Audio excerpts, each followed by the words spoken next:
शायद हमें वेस्टर्न और काउबॉय फिल्मों में अंतर करना चाहिए, जिसका इस्तेमाल हम तय कर सकते हैं कि जब विली पेनी जैसी फिल्म आई, यह वेस्टर्न नहीं है, इसे उसके लिए बहुत ज़्यादा महत्व दिया गया, लेकिन यह हट के बाद यह सबसे अच्छी काउबॉय फिल्म है। पक्षी फिल्म अपनी ज़िंदगी के की वंदितों पर निर्भर करती हैं। वे पश्चिम की हमारी रोमांटिक छवि को पोषित करते हैं। उनके नायक जॉन वॉन जैसे दिखते हैं, वास्तव में वे शायद गैबी हैस की तरह ही हैं, अव्यवस्थित अर्धशिक्षित, जिनकी नाक के आसपास कुछ मक्खियाँ भिनभिना रही होती हैं।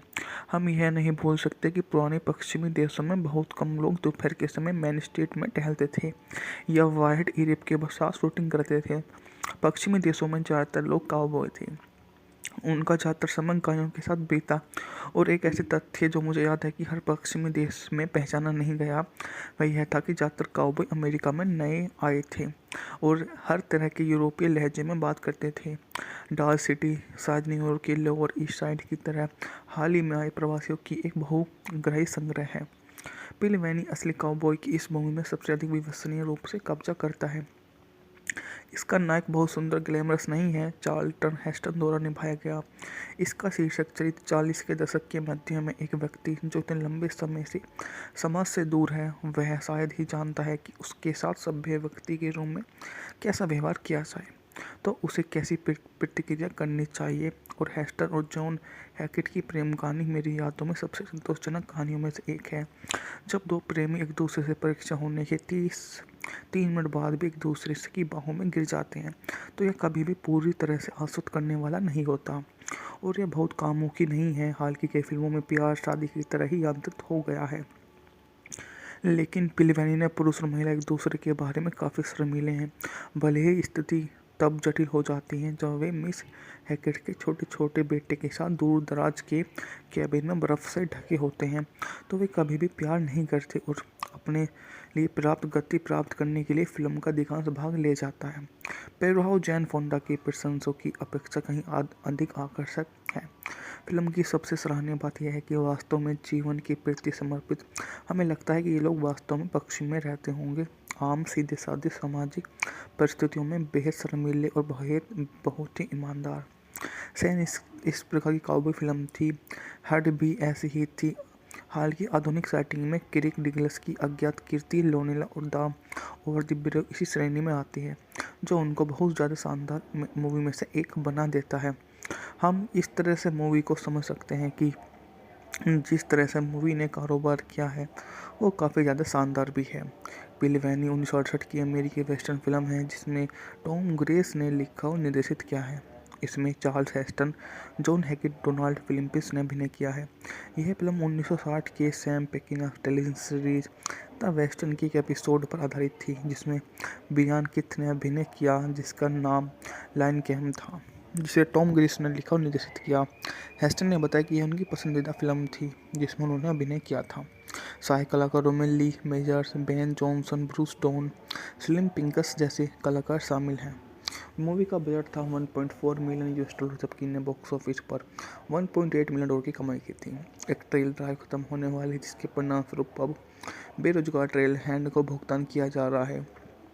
पंचर्स की तिकड़ी ब्लू डची और एक ब्लू वेन पैनी दक्षिण की ओर जाने वाला फैसला करता है, आने वाली सर्दी से बचने का फैसला करता है। विल मवेशियों के साथ ट्रेन पर आकर अपनी नौकरी का एक युवा चरवाही को सौंप देता है जो अपने मरते हुए पिता से मिलना चाहता है, और विल को बताता है कि फ्लैट आयरन रेंच में काम मिल सकता है।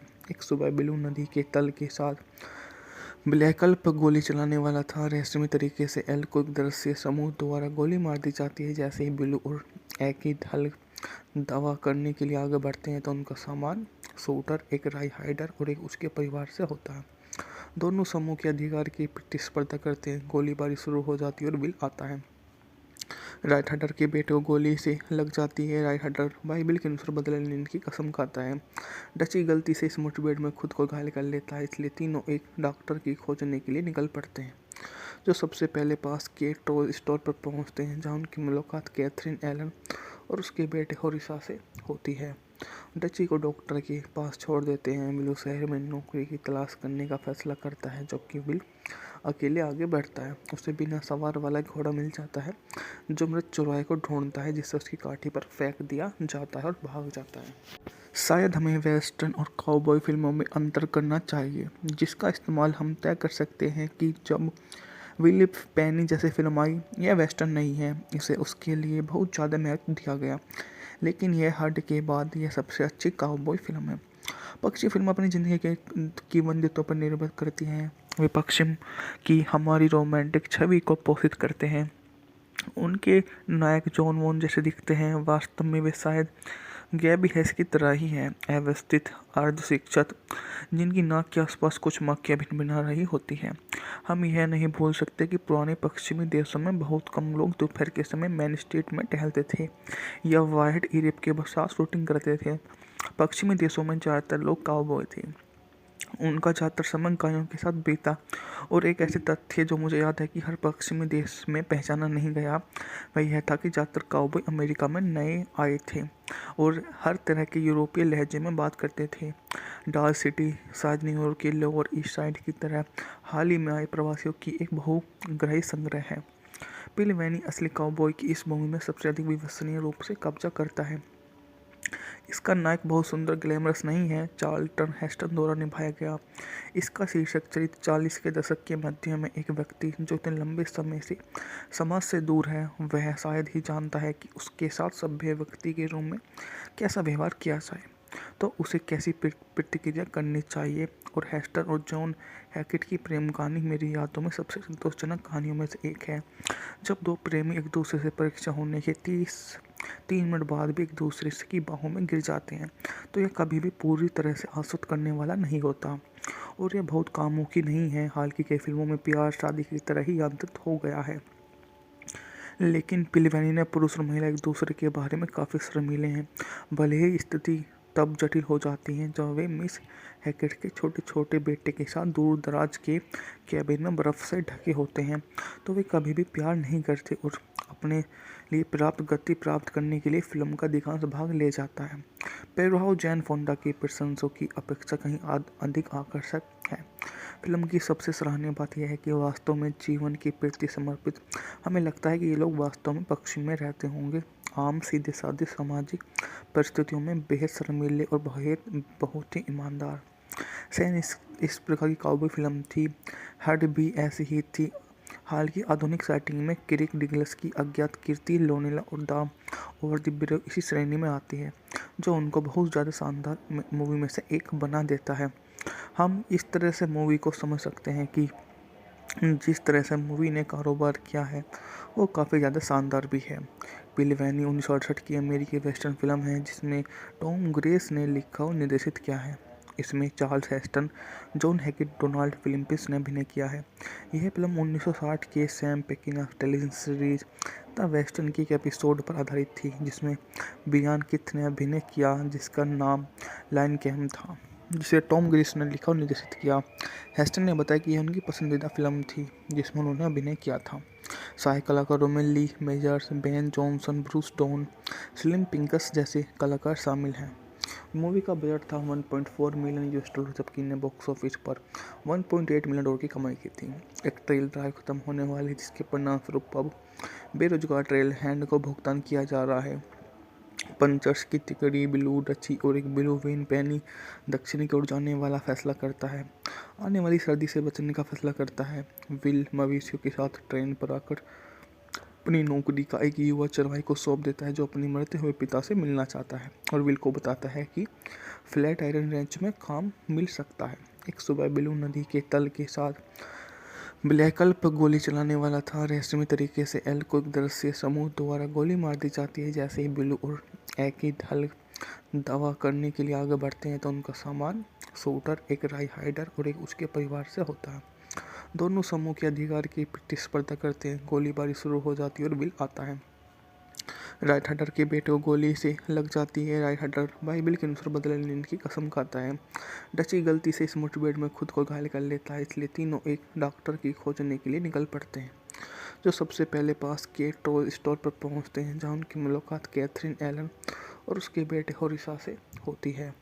डची को डॉक्टर के पास छोड़ देते हैं। विल शहर में नौकरी की तलाश करने का फैसला करता है, जबकि विल अकेले आगे बढ़ता है। उसे बिना सवार वाला घोड़ा मिल जाता है जो मृत चौराहे को ढूंढता है, जिससे उसकी काठी पर फेंक दिया जाता है और भाग जाता है।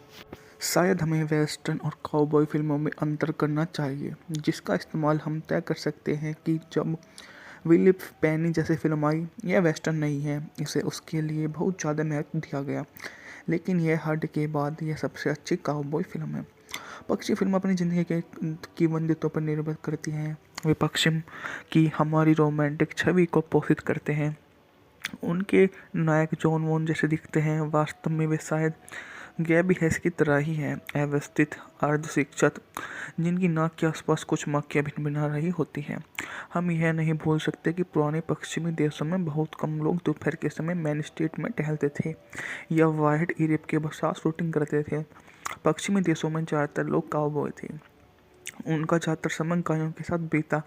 और एक ऐसे तथ्य जो मुझे याद है कि हर पश्चिमी देश में पहचाना नहीं गया, वह यह था कि ज़्यादातर काउबॉय अमेरिका में नए आए थे और हर तरह के यूरोपीय लहजे में बात करते थे। डाल सिटी शायद न्यूयॉर्क के लोअर ईस्ट साइड की तरह हाल ही में आए प्रवासियों की एक बहुग्रही संग्रह है। पिल वैनी असली काउबॉय की इस मूवी में सबसे अधिक विश्वसनीय रूप से कब्जा करता है। इसका नायक बहुत सुंदर ग्लैमरस नहीं है, चार्ल्टन हेस्टन द्वारा निभाया गया। इसका शीर्षक चरित्र 40 के दशक के मध्य में एक व्यक्ति जो इतने लंबे समय से समाज से दूर है, वह शायद ही जानता है कि उसके साथ सभ्य व्यक्ति के रूप में कैसा व्यवहार किया जाए, तो उसे कैसी प्रतिक्रिया करनी चाहिए। और हेस्टर और जॉन हैकेट की प्रेम कहानी मेरी यादों में सबसे संतोषजनक कहानियों में से एक है। जब दो प्रेमी एक दूसरे से परीक्षा होने के 3 मिनट बाद भी एक दूसरे की बाहों में गिर जाते हैं, तो यह कभी भी पूरी तरह से आश्वस्त करने वाला नहीं होता और यह बहुत कामों की नहीं है। हाल की कई फिल्मों में प्यार शादी की तरह ही यांत्रित हो गया है, लेकिन पिलवैनी ने पुरुष और महिला एक दूसरे के बारे में काफ़ी शर्मीले हैं। भले ही स्थिति तब जटिल हो जाती है जब वे मिस हैकेट के छोटे छोटे बेटे के साथ दूर दराज के कैबिन में बर्फ़ से ढके होते हैं, तो वे कभी भी प्यार नहीं करते और अपने लिए पर्याप्त गति प्राप्त करने के लिए फिल्म का अधिकांश भाग ले जाता है। पेरुहाउ जैन फोंडा की प्रशंसकों की अपेक्षा कहीं अधिक आकर्षक है। फिल्म की सबसे सराहनीय बात यह है कि वास्तव में जीवन के प्रति समर्पित। हमें लगता है कि ये लोग वास्तव में पश्चिम में रहते होंगे, आम सीधे साधे सामाजिक परिस्थितियों में बेहद शर्मीले और बहुत ही ईमानदार। सैन इस प्रकार की काउबॉय फिल्म थी, हर्ड भी ऐसी ही थी। हाल की आधुनिक सेटिंग में किरिक डिगलस की अज्ञात कीर्ति लोनेला और द ओवर द ब्रिज इसी श्रेणी में आती है, जो उनको बहुत ज़्यादा शानदार मूवी में से एक बना देता है। हम इस तरह से मूवी को समझ सकते हैं कि जिस तरह से मूवी ने कारोबार किया है वो काफ़ी ज़्यादा शानदार भी है। पिलवैनी 1968 की अमेरिकी वेस्टर्न फिल्म है जिसमें टॉम ग्रेस ने लिखा और निर्देशित किया है। इसमें Charles Heston, John Hackett, Donald Phillips ने अभिनय किया है। यह फिल्म 1960 के Sam Peckinpah television series the western की एक एपिसोड पर आधारित थी, जिसमें बियान किथ ने अभिनय किया, जिसका नाम लाइन कैम था, जिसे टॉम ग्रेस ने लिखा और निर्देशित किया। हेस्टन ने बताया कि यह उनकी पसंदीदा फिल्म थी जिसमें उन्होंने अभिनय किया था। सहायक कलाकारों में Lee Majors, Ben Johnson, Bruce Dern, Slim Pickens जैसे कलाकार शामिल हैं। मूवी का बजट था 1.4 मिलियन यूएस डॉलर, जबकि ने बॉक्स ऑफिस पर 1.8 मिलियन डॉलर की कमाई की थी। एक ट्रेल ड्राइव खत्म होने वाली, जिसके परिणामस्वरूप अब बेरोजगार ट्रेल हैंड को भुगतान किया जा रहा है। पंचर्स की तिकड़ी ब्लू डची और एक ब्लू वेन पैनी दक्षिण की ओर जाने वाला फैसला करता है, आने वाली सर्दी से बचने का फैसला करता है। विल मवेशियों के साथ ट्रेन पर आकर अपनी नौकरी का एक युवा चरवाही को सौंप देता है, जो अपने मरते हुए पिता से मिलना चाहता है और विल को बताता है कि फ्लैट आयरन रेंच में काम मिल सकता है। एक सुबह ब्लू नदी के तल के साथ ब्लैकल पर गोली चलाने वाला था। रहस्यमय तरीके से एल को एक दृश्य समूह द्वारा गोली मार दी जाती है। जैसे ही ब्लू और ए की ढल दावा करने के लिए आगे बढ़ते हैं तो उनका सामान शूटर, एक राई हाइडर और एक उसके परिवार से होता है। दोनों समूह के अधिकार की प्रतिस्पर्धा करते हैं। गोलीबारी शुरू हो जाती है और विल आता है। राइट हाइडर के बेटे को गोली से लग जाती है। राइट हाइडर बाइबल के अनुसार बदले लेने की कसम खाता है। डची गलती से इस मुठभेड़ में खुद को घायल कर लेता है, इसलिए तीनों एक डॉक्टर की खोजने के लिए निकल पड़ते हैं। जो सबसे पहले पास के टॉय स्टोर पर पहुंचते हैं, जहां उनकी मुलाकात कैथरीन एलन और उसके बेटे होरिसा से होती है। डची को डॉक्टर के पास छोड़ देते हैं। विल शहर में नौकरी की तलाश करने का फैसला करता है, जबकि विल अकेले आगे बढ़ता है। उसे बिना सवार वाला घोड़ा मिल जाता है, जो मृत चौराहे को ढूंढता है, जिसे उसकी काठी पर फेंक दिया जाता है और भाग जाता है। शायद हमें वेस्टर्न और काउबॉय फिल्मों में अंतर करना चाहिए, जिसका इस्तेमाल हम तय कर सकते हैं कि जब विलिप पेनी जैसे फिल्म आई, यह वेस्टर्न नहीं है। इसे उसके लिए बहुत ज़्यादा महत्व दिया गया, लेकिन यह हट के बाद यह सबसे अच्छी काउबॉय फिल्म है। पक्षी फिल्म अपनी ज़िंदगी के की वंदितों पर निर्भर करती हैं। वे पश्चिम की हमारी रोमांटिक छवि को पोषित करते हैं। उनके नायक जॉन वॉन जैसे दिखते हैं, वास्तव में वे शायद गैबी हैस की तरह ही हैं, अव्यवस्थित अर्धशिक्षित, जिनकी नाक के आसपास कुछ मक्खियाँ भिनभिना रही होती हैं। हम यह नहीं भूल सकते कि पुराने पश्चिमी देशों में बहुत कम लोग दोपहर के समय मेन स्ट्रीट में टहलते थे या वाइट यूरोप के साथ शूटिंग करते थे। पश्चिमी देशों में ज़्यादातर लोग काउबॉय थे। उनका ज़्यादातर समय गायों के साथ बीता। और एक ऐसे तथ्य जो मुझे याद है कि हर पश्चिमी देश में पहचाना नहीं गया, वह यह था कि ज़्यादातर काउबॉय अमेरिका में नए आए थे और हर तरह के यूरोपीय लहजे में बात करते थे। डाल सिटी शायद न्यूयॉर्क के लोअर ईस्ट साइड की तरह हाल ही में आए प्रवासियों की एक बहुग्राही संग्रह है। बिल वैनी असली काउबॉय की इस मूवी में सबसे अधिक विश्वसनीय रूप से कब्जा करता है। इसका नायक बहुत सुंदर ग्लैमरस नहीं है, चार्ल्टन हेस्टन द्वारा निभाया गया। इसका शीर्षक चरित्र 40 के दशक के मध्य में एक व्यक्ति जो इतने लंबे समय से समाज से दूर है, वह शायद ही जानता है कि उसके साथ सभ्य व्यक्ति के रूप में कैसा व्यवहार किया जाए, तो उसे कैसी प्रतिक्रिया करनी चाहिए। और हेस्टन और जॉन हैकेट की प्रेम कहानी मेरी यादों में सबसे संतोषजनक कहानियों में से एक है। जब दो प्रेमी एक दूसरे से परीक्षा होने के 3 मिनट बाद भी एक दूसरे की बाहों में गिर जाते हैं, तो यह कभी भी पूरी तरह से आश्वस्त करने वाला नहीं होता और यह बहुत कामुकी नहीं है। हाल की कई फिल्मों में प्यार शादी की तरह ही यांत्रिक हो गया है, लेकिन पिलवैनी ने पुरुष और महिला एक दूसरे के बारे में काफ़ी शर्मीले हैं। भले ही स्थिति तब जटिल हो जाती है जब वे मिस हैकेट के छोटे छोटे बेटे के साथ दूर दराज के कैबिन में बर्फ़ से ढके होते हैं, तो वे कभी भी प्यार नहीं करते और अपने लिए पर्याप्त गति प्राप्त करने के लिए फिल्म का अधिकांश भाग ले जाता है। पेरुहाउ जैन फोंडा के प्रशंसकों की अपेक्षा कहीं अधिक आकर्षक है। फिल्म की सबसे सराहनीय बात यह है कि वास्तव में जीवन के प्रति समर्पित। हमें लगता है कि ये लोग वास्तव में पश्चिम में रहते होंगे, आम सीधे साधे सामाजिक परिस्थितियों में बेहद शर्मीले और बहुत ही ईमानदार। सैन इस प्रकार की काउबॉय फिल्म थी। हड भी ऐसी ही थी। हाल की आधुनिक सेटिंग में किरिक डिगलस की अज्ञात कीर्ति लोनेला और द ओवर द ब्रिज इसी श्रेणी में आती है, जो उनको बहुत ज़्यादा शानदार मूवी में से एक बना देता है। हम इस तरह से मूवी को समझ सकते हैं कि जिस तरह से मूवी ने कारोबार किया है वो काफ़ी ज़्यादा शानदार भी है। बिल वैनी 1968 की अमेरिकी वेस्टर्न फिल्म है जिसमें टॉम ग्रेस ने लिखा और निर्देशित किया है। इसमें Charles Heston, John Hackett, Donald Phillips ने अभिनय किया है। यह फिल्म 1960 के Sam Peckinpah television series the western की एक एपिसोड पर आधारित थी, जिसमें बियान किथ ने अभिनय किया, जिसका नाम लायन कैम था, जिसे टॉम ग्रेस ने लिखा और निर्देशित किया। हेस्टन ने बताया कि यह उनकी पसंदीदा फिल्म थी जिसमें उन्होंने अभिनय किया था। सहायक कलाकारों में Lee Majors, Ben Johnson, Bruce Dern, Slim Pickens जैसे कलाकार शामिल हैं। मूवी का बजट था $1.4 मिलियन, जबकि ने बॉक्स ऑफिस पर $1.8 मिलियन की कमाई की थी। एक ट्रेल ड्राइव खत्म होने वाली, जिसके परिणामस्वरूप अब बेरोजगार ट्रेल हैंड को भुगतान किया जा रहा है। पंचर्स की तिकड़ी ब्लू डची और एक ब्लू वेन पेनी दक्षिण की ओर जाने वाला फैसला करता है, आने वाली सर्दी से बचने का फैसला करता है। विल मवेशियों के साथ ट्रेन पर आकर अपनी नौकरी का एक युवा चरवाही को सौंप देता है, जो अपने मरते हुए पिता से मिलना चाहता है और विल को बताता है कि फ्लैट आयरन रेंच में काम मिल सकता है। एक सुबह ब्लू नदी के तल के साथ ब्लैकल पर गोली चलाने वाला था। रहस्यमय तरीके से एल को एक दृश्य समूह द्वारा गोली मार दी जाती है। जैसे ही ब्लू और एक हल दावा करने के लिए आगे बढ़ते हैं, तो उनका सामान शूटर, एक राई हाइडर और एक उसके परिवार से होता है। दोनों समूह के अधिकार की प्रतिस्पर्धा करते हैं। गोलीबारी शुरू हो जाती है और विल आता है। राइट हैडर के बेटे को गोली से लग जाती है। राइट हैडर बाइबिल के अनुसार बदला लेने की कसम खाता है। डची गलती से इस मुठभेड़ में खुद को घायल कर लेता है, इसलिए तीनों एक डॉक्टर की खोजने के लिए निकल पड़ते हैं, जो सबसे पहले पास के टॉय स्टोर पर पहुंचते हैं, जहां उनकी मुलाकात कैथरीन एलन और उसके बेटे होरिसा से होती है। डची को डॉक्टर के पास छोड़ देते हैं। बिल शहर में नौकरी की तलाश करने का फैसला करता है, जबकि बिल अकेले आगे बढ़ता है। उसे बिना सवार वाला घोड़ा मिल जाता है, जो मृत चौराहे को ढूंढता है, जिससे उसकी काठी पर फेंक दिया जाता है और भाग जाता है। शायद हमें वेस्टर्न और काउबॉय फिल्मों में अंतर करना चाहिए, जिसका इस्तेमाल हम तय कर सकते हैं कि जब विलिप पेनी जैसी फिल्म आई, यह वेस्टर्न नहीं है, इसे उसके लिए बहुत ज़्यादा महत्व दिया गया, लेकिन यह हट के बाद यह सबसे अच्छी काउबॉय फिल्म है।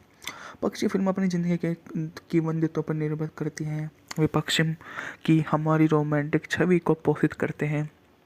उनके नायक जॉन वॉन जैसे दिखते हैं, वास्तव में वे शायद गैबी हैस की तरह ही हैं, अव्यवस्थित अर्धशिक्षित, जिनकी नाक के आसपास कुछ मक्खियाँ भिनभिना रही होती हैं। हम यह नहीं भूल सकते कि पुराने पश्चिमी देशों में बहुत कम लोग दोपहर के समय मेन स्ट्रीट में टहलते थे या वाइड यूरोप के साथ शूटिंग करते थे। पश्चिमी देशों में ज़्यादातर लोग काउबॉय थे। उनका ज़्यादातर समय गायों के साथ बीता, और एक ऐसे तथ्य जो मुझे याद है कि हर पश्चिमी देश में पहचाना नहीं गया, वह यह था कि ज़्यादातर काउबॉय अमेरिका में नए आए थे और हर तरह के यूरोपीय लहजे में बात करते थे। डाल सिटी शायद न्यूयॉर्क के लोअर ईस्ट साइड की तरह हाल ही में आए प्रवासियों की एक बहुग्राही संग्रह है। बिल वैनी असली काउबॉय की इस भूमि में सबसे अधिक विश्वसनीय रूप से कब्जा करता है। इसका नायक बहुत सुंदर ग्लैमरस नहीं है, चार्ल्टन हेस्टन द्वारा निभाया गया। इसका शीर्षक चरित्र 40 के दशक के मध्य में एक व्यक्ति जो इतने लंबे समय से समाज से दूर है, वह शायद ही जानता है कि उसके साथ सभ्य व्यक्ति के रूप में कैसा व्यवहार किया जाए, तो उसे कैसी प्रतिक्रिया करनी चाहिए। और हेस्टन और जॉन हैकेट की प्रेम कहानी मेरी यादों में सबसे संतोषजनक कहानियों में से एक है। जब दो प्रेमी एक दूसरे से परीक्षा होने के 3 मिनट बाद भी एक दूसरे की बाहों में गिर जाते हैं, तो यह कभी भी पूरी तरह से आसूद करने वाला नहीं होता, और यह बहुत कामुकी नहीं है। हाल की कई फिल्मों में प्यार शादी की तरह ही यांत्रिक हो गया है, लेकिन पिलवैनी ने पुरुष और महिला एक दूसरे के बारे में काफ़ी शर्मीले हैं। भले ही स्थिति तब जटिल हो जाती है जब वे मिस हैकेट के छोटे छोटे बेटे के साथ दूर दराज के कैबिन में बर्फ़ से ढके होते हैं, तो वे कभी भी प्यार नहीं करते और अपने लिए पर्याप्त गति प्राप्त करने के लिए फिल्म का अधिकांश भाग ले जाता है। पेरुहाउ जैन फोंडा के प्रशंसकों की अपेक्षा कहीं अधिक आकर्षक है। फिल्म की सबसे सराहनीय बात यह है कि वास्तव में जीवन के प्रति समर्पित। हमें लगता है कि ये लोग वास्तव में पश्चिम में रहते होंगे, आम सीधे साधे सामाजिक परिस्थितियों में बेहद शर्मीले और बहुत ही ईमानदार। सैन इस प्रकार की काउबॉय फिल्म थी, हड भी ऐसी ही थी। हाल की आधुनिक सेटिंग में किरिक डिगलस की अज्ञात कीर्ति लोनेला और द ओवर द ब्रिज इसी श्रेणी में आती है, जो उनको बहुत ज़्यादा शानदार मूवी में से एक बना देता है। हम इस तरह से मूवी को समझ सकते हैं कि जिस तरह से मूवी ने कारोबार किया है वो काफ़ी ज़्यादा शानदार भी है। पिलवैनी 1968 की अमेरिकी वेस्टर्न फिल्म है, जिसमें टॉम ग्रेस ने लिखा और निर्देशित किया है। इसमें Charles Heston, John Hackett, Donald Phillips ने अभिनय किया है।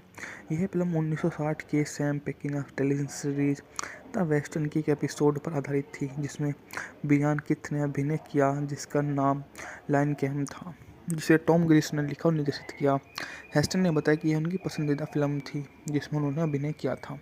सहायक कलाकारों में Lee Majors, Ben Johnson, Bruce Dern, Slim Pickens जैसे कलाकार शामिल हैं। मूवी का बजट था $1.4 मिलियन, जबकि ने बॉक्स ऑफिस पर $1.8 मिलियन की कमाई की थी। एक ट्रेल ड्राइव खत्म होने वाली, जिसके परिणामस्वरूप अब बेरोजगार ट्रेल हैंड को भुगतान किया जा रहा है। पंचर्स की तिकड़ी ब्लू डची और एक ब्लू वेन पैनी दक्षिण की ओर जाने वाला फैसला करता है, आने वाली सर्दी से बचने का फैसला करता है। विल मवेशियों के साथ ट्रेन पर आकर अपनी नौकरी का एक युवा चरवाही को सौंप देता है, जो अपने मरते हुए पिता से मिलना चाहता है और विल को बताता है कि फ्लैट आयरन रेंच में काम मिल सकता है। एक सुबह ब्लू नदी के तल के साथ ब्लैकल पर गोली चलाने वाला था। रहस्यमय तरीके से एल को एक दृश्य समूह द्वारा गोली मार दी जाती है। जैसे ही ब्लू और एक हल दावा करने के लिए आगे बढ़ते हैं, तो उनका सामान शूटर, एक राई हाइडर और एक उसके परिवार से होता है। दोनों समूह के अधिकार की प्रतिस्पर्धा करते हैं। गोलीबारी शुरू हो जाती है और विल आता है। राइट हडर के बेटे को गोली से लग जाती है। राइट हडर बाइबिल के अनुसार बदला लेने की कसम खाता है। डची गलती से इस मुठभेड़ में खुद को घायल कर लेता है, इसलिए तीनों एक डॉक्टर की खोजने के लिए निकल पड़ते हैं, जो सबसे पहले पास के टॉय स्टोर पर पहुंचते हैं, जहां उनकी मुलाकात कैथरीन एलन और उसके बेटे होरिसा से होती है। डची को डॉक्टर के पास छोड़ देते हैं। विल शहर में नौकरी की तलाश करने का फैसला करता है, जबकि विल अकेले आगे बढ़ता है। उसे बिना सवार वाला घोड़ा मिल जाता है, जो मृत चौराहे को ढूंढता है, जिससे उसकी काठी पर फेंक दिया जाता है और भाग जाता है। शायद हमें वेस्टर्न और काउबॉय फिल्मों में अंतर करना चाहिए, जिसका इस्तेमाल हम तय कर सकते हैं कि जब विलिप पेनी जैसे फिल्म आई, यह वेस्टर्न नहीं है, इसे उसके लिए बहुत ज़्यादा महत्व दिया गया, लेकिन यह हद के बाद यह सबसे अच्छी काउबॉय फिल्म है। पक्षी फिल्म अपनी ज़िंदगी के की वंदितों पर निर्भर करती हैं। वे पश्चिम की हमारी रोमांटिक छवि को पोषित करते हैं। उनके नायक जॉन वॉन जैसे दिखते हैं, वास्तव में वे शायद गैबी हैस की तरह ही हैं, अव्यवस्थित अर्धशिक्षित, जिनकी नाक के आसपास कुछ मक्खियाँ भिनभिना रही होती हैं। हम यह नहीं भूल सकते कि पुराने पश्चिमी देशों में बहुत कम लोग दोपहर के समय मेन स्ट्रीट में टहलते थे या वाइड यूरोप के साथ शूटिंग करते थे। पश्चिमी देशों में ज़्यादातर लोग काउबॉय थे। उनका ज़्यादातर समय गायों के साथ बीता, और एक ऐसे तथ्य जो मुझे याद है कि हर पश्चिमी देश में पहचाना नहीं गया, वह यह था कि ज़्यादातर काउबॉय अमेरिका में नए आए थे और हर तरह के यूरोपीय लहजे में बात करते थे। डाल सिटी शायद न्यूयॉर्क के लोअर ईस्ट साइड की तरह हाल ही में आए प्रवासियों की एक बहुग्राही संग्रह है। बिल वैनी असली काउबॉय की इस मूवी में सबसे अधिक विश्वसनीय रूप से कब्जा करता है। इसका नायक बहुत सुंदर ग्लैमरस नहीं है, चार्ल्टन हेस्टन द्वारा निभाया गया। इसका शीर्षक चरित्र 40 के दशक के मध्य में एक व्यक्ति जो इतने लंबे समय से समाज से दूर है, वह शायद ही जानता है कि उसके साथ सभ्य व्यक्ति के रूप में कैसा व्यवहार किया जाए, तो उसे कैसी प्रतिक्रिया करनी चाहिए। और हेस्टन और जॉन हैकेट की प्रेम कहानी मेरी यादों में सबसे संतोषजनक कहानियों में से एक है। जब दो प्रेमी एक दूसरे से परीक्षा होने के 3 मिनट बाद भी एक दूसरे की बाहों में गिर जाते हैं, तो यह कभी भी पूरी तरह से आश्वस्त करने वाला नहीं होता, और यह बहुत कामुकी नहीं है। हाल की कई फिल्मों में प्यार शादी की तरह ही यांत्रिक हो गया है, लेकिन पिलवैनी ने पुरुष और महिला एक दूसरे के बारे में काफ़ी शर्मीले हैं।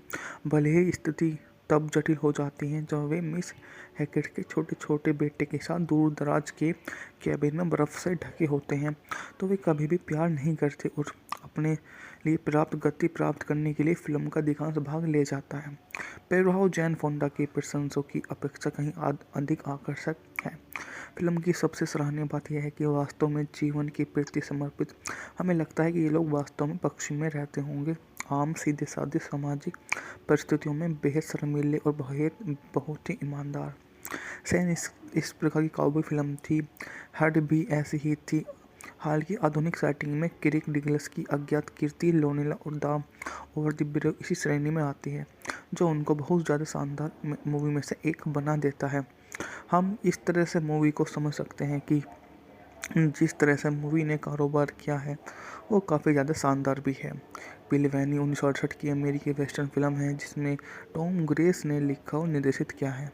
इसमें Charles Heston, John Hackett, Donald Phillips ने अभिनय किया है।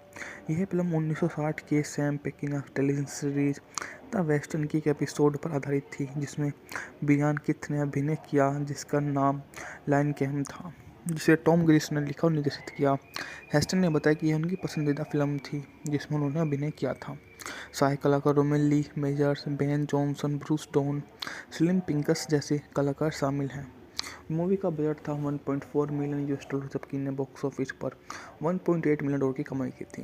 एक ट्रेल ड्राइव खत्म होने वाली, जिसके परिणामस्वरूप अब बेरोजगार ट्रेल हैंड को भुगतान किया जा रहा है। पंचर्स की तिकड़ी ब्लू डची और एक ब्लू वेन पैनी दक्षिण की ओर जाने वाला फैसला करता है, आने वाली सर्दी से बचने का फैसला करता है। विल मवेशियों के साथ ट्रेन पर आकर अपनी नौकरी का एक युवा चरवाही को सौंप देता है, जो अपने मरते हुए पिता से मिलना चाहता है और विल को बताता है कि फ्लैट आयरन रेंच में काम मिल सकता है। एक सुबह ब्लू नदी के तल के साथ ब्लैकल पर गोली चलाने वाला था। रहस्यमय तरीके से एल को एक दृश्य समूह द्वारा गोली मार दी जाती है। जैसे ही ब्लू और एकिड हल दावा करने के लिए आगे बढ़ते हैं, तो उनका सामान शूटर, एक राई हाइडर और एक उसके परिवार से होता है। दोनों समूह के अधिकार की प्रतिस्पर्धा करते हैं। गोलीबारी शुरू हो जाती है और बिल आता है। राइट हैडर के बेटे को गोली से लग जाती है। राइट हैडर बाइबिल के अनुसार बदला लेने की कसम खाता है। डची गलती से इस मुठभेड़ में खुद को घायल कर लेता है, इसलिए तीनों एक डॉक्टर की खोजने के लिए निकल पड़ते हैं, जो सबसे पहले पास के टॉय स्टोर पर पहुंचते हैं, जहां उनकी मुलाकात कैथरीन एलन और उसके बेटे होरिसा से होती है। डची को डॉक्टर के पास छोड़ देते हैं। बिल शहर में नौकरी की तलाश करने का फैसला करता है, जबकि बिल अकेले आगे बढ़ता है। उसे बिना सवार वाला घोड़ा मिल जाता है, जो मृत चौराहे को ढूंढता है, जिससे उसकी काठी पर फेंक दिया जाता है और भाग जाता है। शायद हमें वेस्टर्न और काउबॉय फिल्मों में अंतर करना चाहिए, जिसका इस्तेमाल हम तय कर सकते हैं कि जब विलिप पेनी जैसी फिल्म आई, यह वेस्टर्न नहीं है, इसे उसके लिए बहुत ज़्यादा महत्व दिया गया, लेकिन यह हद के बाद यह सबसे अच्छी काउबॉय फिल्म है। पक्षी फिल्म अपनी ज़िंदगी के की वंदितों पर निर्भर करती हैं। वे पश्चिम की हमारी रोमांटिक छवि को पोषित करते हैं। उनके नायक जॉन वॉन जैसे दिखते हैं, वास्तव में वे शायद गैबी हैस की तरह ही हैं, अव्यवस्थित अर्धशिक्षित, जिनकी नाक के आसपास कुछ मक्खियाँ भिनभिना रही होती हैं। हम यह नहीं भूल सकते कि पुराने पश्चिमी देशों में बहुत कम लोग दोपहर के समय मेन स्ट्रीट में टहलते थे या वाइड यूरोप के साथ शूटिंग करते थे। पश्चिमी देशों में ज़्यादातर लोग काउबॉय थे। उनका ज़्यादातर समय गायों के साथ बीता, और एक ऐसे तथ्य जो मुझे याद है कि हर पश्चिमी देश में पहचाना नहीं गया, वह यह था कि ज़्यादातर काउबॉय अमेरिका में नए आए थे और हर तरह के यूरोपीय लहजे में बात करते थे। डाल सिटी शायद न्यूयॉर्क के लोअर ईस्ट साइड की तरह हाल ही में आए प्रवासियों की एक बहुग्राही संग्रह है। पिल वैनी असली काउबॉय की इस भूमि में सबसे अधिक विश्वसनीय रूप से कब्जा करता है। इसका नायक बहुत सुंदर ग्लैमरस नहीं है, चार्ल्टन हेस्टन द्वारा निभाया गया। इसका शीर्षक चरित्र 40 के दशक के मध्य में एक व्यक्ति जो इतने लंबे समय से समाज से दूर है, वह शायद ही जानता है कि उसके साथ सभ्य व्यक्ति के रूप में कैसा व्यवहार किया जाए, तो उसे कैसी प्रतिक्रिया करनी चाहिए। और हेस्टन और जॉन हैकेट की प्रेम कहानी मेरी यादों में सबसे संतोषजनक कहानियों में से एक है। जब दो प्रेमी एक दूसरे से परीक्षा होने के 3 मिनट बाद भी एक दूसरे की बाहों में गिर जाते हैं, तो यह कभी भी पूरी तरह से आसूद करने वाला नहीं होता, और यह बहुत कामुकी नहीं है। हाल की कई फिल्मों में प्यार शादी की तरह ही यांत्रिक हो गया है, लेकिन पिलवैनी ने पुरुष और महिला एक दूसरे के बारे में काफ़ी शर्मीले हैं। भले ही स्थिति तब जटिल हो जाती है जब वे मिस हैकेट के छोटे छोटे बेटे के साथ दूर दराज के कैबिन में बर्फ़ से ढके होते हैं, तो वे कभी भी प्यार नहीं करते और अपने लिए पर्याप्त गति प्राप्त करने के लिए फिल्म का अधिकांश भाग ले जाता है। पेरुहाउ जैन फोंडा के प्रशंसकों की अपेक्षा कहीं अधिक आकर्षक है। फिल्म की सबसे सराहनीय बात यह है कि वास्तव में जीवन के प्रति समर्पित। हमें लगता है कि ये लोग वास्तव में पश्चिम में रहते होंगे, आम सीधे साधे सामाजिक परिस्थितियों में बेहद शर्मीले और बहुत ही ईमानदार। सैन इस प्रकार की काउबॉय फिल्म थी। हड भी ऐसी ही थी। हाल की आधुनिक सेटिंग में किरिक डिगलस की अज्ञात कीर्ति लोनेला और द ओवर द ब्रिज इसी श्रेणी में आती है, जो उनको बहुत ज़्यादा शानदार मूवी में से एक बना देता है। हम इस तरह से मूवी को समझ सकते हैं कि जिस तरह से मूवी ने कारोबार किया है वो काफ़ी ज़्यादा शानदार भी है। पिल वैनी 1968 की अमेरिकी वेस्टर्न फिल्म है, जिसमें टॉम ग्रेस ने लिखा और निर्देशित किया है। इसमें Charles Heston, John Hackett, Donald Phillips ने अभिनय किया है। यह फिल्म 1960 के Sam Peckinpah television series the western की एक एपिसोड पर आधारित थी, जिसमें ब्रियान किथ ने अभिनय किया, जिसका नाम लाइन कैम था, जिसे टॉम ग्रेस ने लिखा और निर्देशित किया। हेस्टन ने बताया कि यह उनकी पसंदीदा फिल्म थी जिसमें उन्होंने अभिनय किया था। सहायक कलाकारों में Lee Majors, Ben Johnson, Bruce Dern, Slim Pickens जैसे कलाकार शामिल हैं। मूवी का बजट था $1.4 मिलियन, जबकि इन्हें बॉक्स ऑफिस पर $1.8 मिलियन की कमाई की थी। एक ट्रेल ड्राइव खत्म होने वाली है, जिसके परिणामस्वरूप अब बेरोजगार ट्रेल हैंड को भुगतान किया जा रहा है। पंचर्स की तिकड़ी ब्लू डची और एक ब्लू वेन पैनी दक्षिण की ओर जाने वाला फैसला करता है, आने वाली सर्दी से बचने का फैसला करता है। विल मवेशियों के साथ ट्रेन पर आकर अपनी नौकरी का एक युवा चरवाही को सौंप देता है, जो अपने मरते हुए पिता से मिलना चाहता है, और विल को बताता है कि फ्लैट आयरन रेंच में काम मिल सकता है। एक सुबह ब्लू नदी के तल के साथ ब्लैकल्प गोली चलाने वाला था। रहस्यमय तरीके से एल को एक दृश्य समूह द्वारा गोली मार दी जाती है। जैसे ही ब्लू और एकिड हल दावा करने के लिए आगे बढ़ते हैं, तो उनका सामान शूटर, एक राई हाइडर और एक उसके परिवार से होता है। दोनों समूह के अधिकार की प्रतिस्पर्धा करते हैं। गोलीबारी शुरू हो जाती है और बिल आता है। राइट हैडर के बेटे को गोली से लग जाती है। राइट हैडर बाइबिल के अनुसार बदले लेने की कसम खाता है। डची गलती से इस मुठभेड़ में खुद को घायल कर लेता है, इसलिए तीनों एक डॉक्टर की खोजने के लिए निकल पड़ते हैं, जो सबसे पहले पास के टॉय स्टोर पर पहुंचते हैं, जहां उनकी मुलाकात कैथरीन एलन और उसके बेटे होरिसा से होती है। डची को डॉक्टर के पास छोड़ देते हैं। बिल शहर में नौकरी की तलाश करने का फैसला करता है, जबकि बिल अकेले आगे बढ़ता है। उसे बिना सवार वाला घोड़ा मिल जाता है, जो मृत चौराहे को ढूंढता है, जिससे उसकी काठी पर फेंक दिया जाता है और भाग जाता है। शायद हमें वेस्टर्न और काउबॉय फिल्मों में अंतर करना चाहिए, जिसका इस्तेमाल हम तय कर सकते हैं कि जब विलिप पेनी जैसी फिल्म आई, यह वेस्टर्न नहीं है, इसे उसके लिए बहुत ज़्यादा महत्व दिया गया, लेकिन यह हट के बाद यह सबसे अच्छी काउबॉय फिल्म है। पक्षी फिल्म अपनी ज़िंदगी के की वंदितों पर निर्भर करती हैं। वे पश्चिम की हमारी रोमांटिक छवि को पोषित करते हैं। उनके नायक जॉन वॉन जैसे दिखते हैं, वास्तव में वे शायद गैबी हैस की तरह ही हैं, अव्यवस्थित अर्धशिक्षित, जिनकी नाक के आसपास कुछ मक्खियाँ भिनभिना रही होती हैं। हम यह नहीं भूल सकते कि पुराने पश्चिमी देशों में बहुत कम लोग दोपहर के समय मेन स्ट्रीट में टहलते थे या वाइड यूरोप के साथ शूटिंग करते थे। पश्चिमी देशों में ज़्यादातर लोग काउबॉय थे। उनका ज़्यादातर समय गायों के साथ बीता, और एक ऐसे तथ्य जो मुझे याद है कि हर पश्चिमी देश में पहचाना नहीं गया, वह यह था कि ज़्यादातर काउबॉय अमेरिका में नए आए थे और हर तरह के यूरोपीय लहजे में बात करते थे। डाल सिटी शायद न्यूयॉर्क के लोअर ईस्ट साइड की तरह हाल ही में आए प्रवासियों की एक बहुग्राही संग्रह है। बिल वैनी असली काउबॉय की इस भूमि में सबसे अधिक विश्वसनीय रूप से कब्जा करता है। इसका नायक बहुत सुंदर ग्लैमरस नहीं है, चार्ल्टन हेस्टन द्वारा निभाया गया। इसका शीर्षक चरित्र 40 के दशक के मध्य में एक व्यक्ति जो इतने लंबे समय से समाज से दूर है, वह शायद ही जानता है कि उसके साथ सभ्य व्यक्ति के रूप में कैसा व्यवहार किया जाए, तो उसे कैसी प्रतिक्रिया करनी चाहिए। और हेस्टन और जॉन हैकेट की प्रेम कहानी मेरी यादों में सबसे संतोषजनक कहानियों में से एक है। जब दो प्रेमी एक दूसरे से परीक्षा होने के 3 मिनट बाद भी एक दूसरे की बाहों में गिर जाते हैं, तो यह कभी भी पूरी तरह से आसूद करने वाला नहीं होता, और यह बहुत कामुकी नहीं है। हाल की कई फिल्मों में प्यार शादी की तरह ही यांत्रिक हो गया है, लेकिन पिलवैनी ने पुरुष और महिला एक दूसरे के बारे में काफ़ी शर्मीले हैं। भले ही स्थिति तब जटिल हो जाती है जब वे मिस हैकेट के छोटे छोटे बेटे के साथ दूर दराज के कैबिन में बर्फ़ से ढके होते हैं, तो वे कभी भी प्यार नहीं करते और अपने लिए पर्याप्त गति प्राप्त करने के लिए फिल्म का अधिकांश भाग ले जाता है। पेरुहाउ जैन फोंडा के प्रशंसकों की अपेक्षा कहीं अधिक आकर्षक है। फिल्म की सबसे सराहनीय बात यह है कि वास्तव में जीवन के प्रति समर्पित। हमें लगता है कि ये लोग वास्तव में पश्चिम में रहते होंगे, आम सीधे साधे सामाजिक परिस्थितियों में बेहद शर्मीले और बहुत ही ईमानदार। सैन इस प्रकार की काउबॉय फिल्म थी। हड भी ऐसी ही थी। हाल की आधुनिक सेटिंग में किरिक डिगलस की अज्ञात कीर्ति लोनेला और द ओवर द ब्रिज इसी श्रेणी में आती है, जो उनको बहुत ज़्यादा शानदार मूवी में से एक बना देता है। हम इस तरह से मूवी को समझ सकते हैं कि जिस तरह से मूवी ने कारोबार किया है वो काफ़ी ज़्यादा शानदार भी है।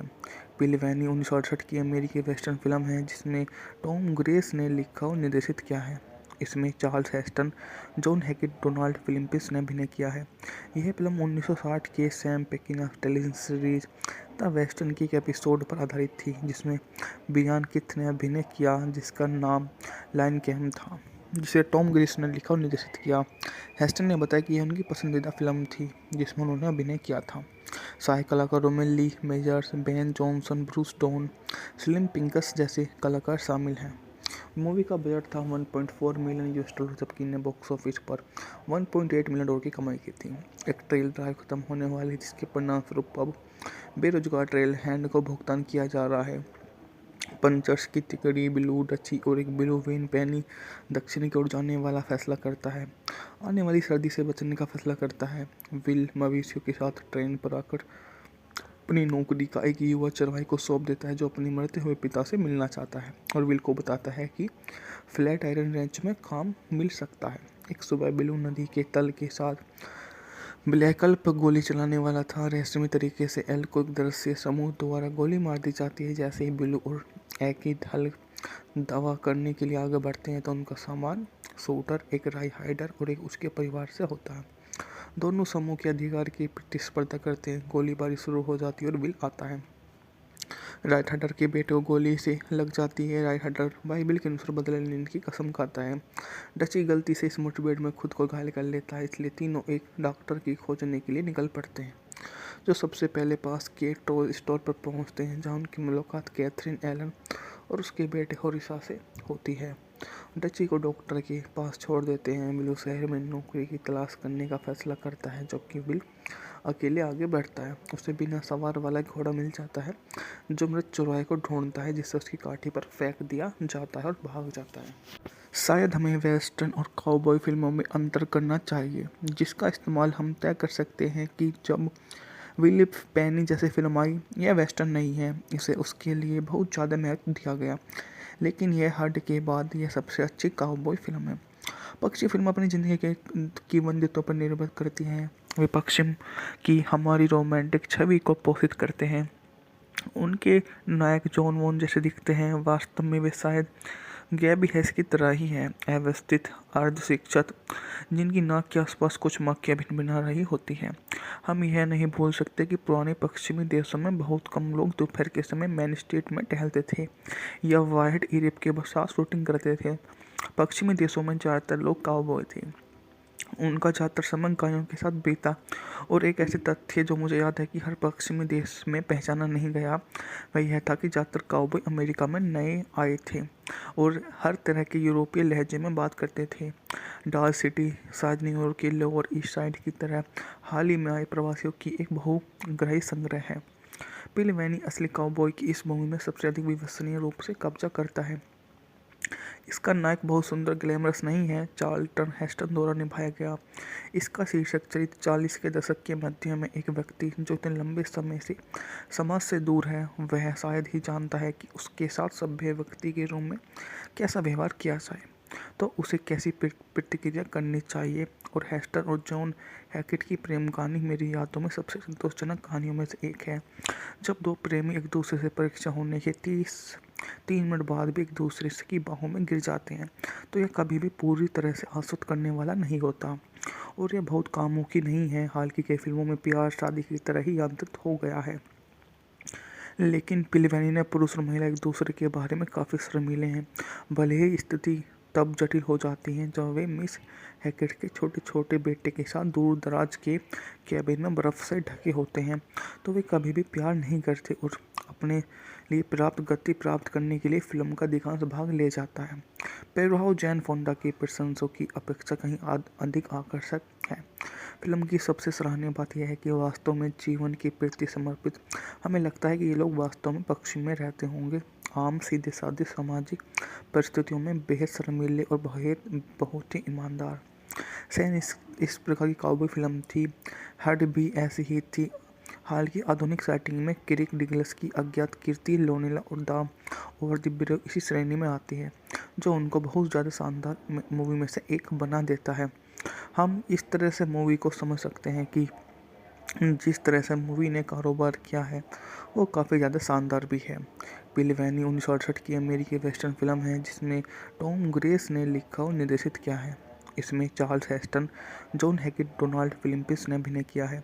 यह फिल्म 1960 के Sam Peckinpah television series the western की एक एपिसोड पर आधारित थी, जिसमें बियान किथ ने अभिनय किया, जिसका नाम लाइन कैम था, जिसे टॉम ग्रेस ने लिखा और निर्देशित किया।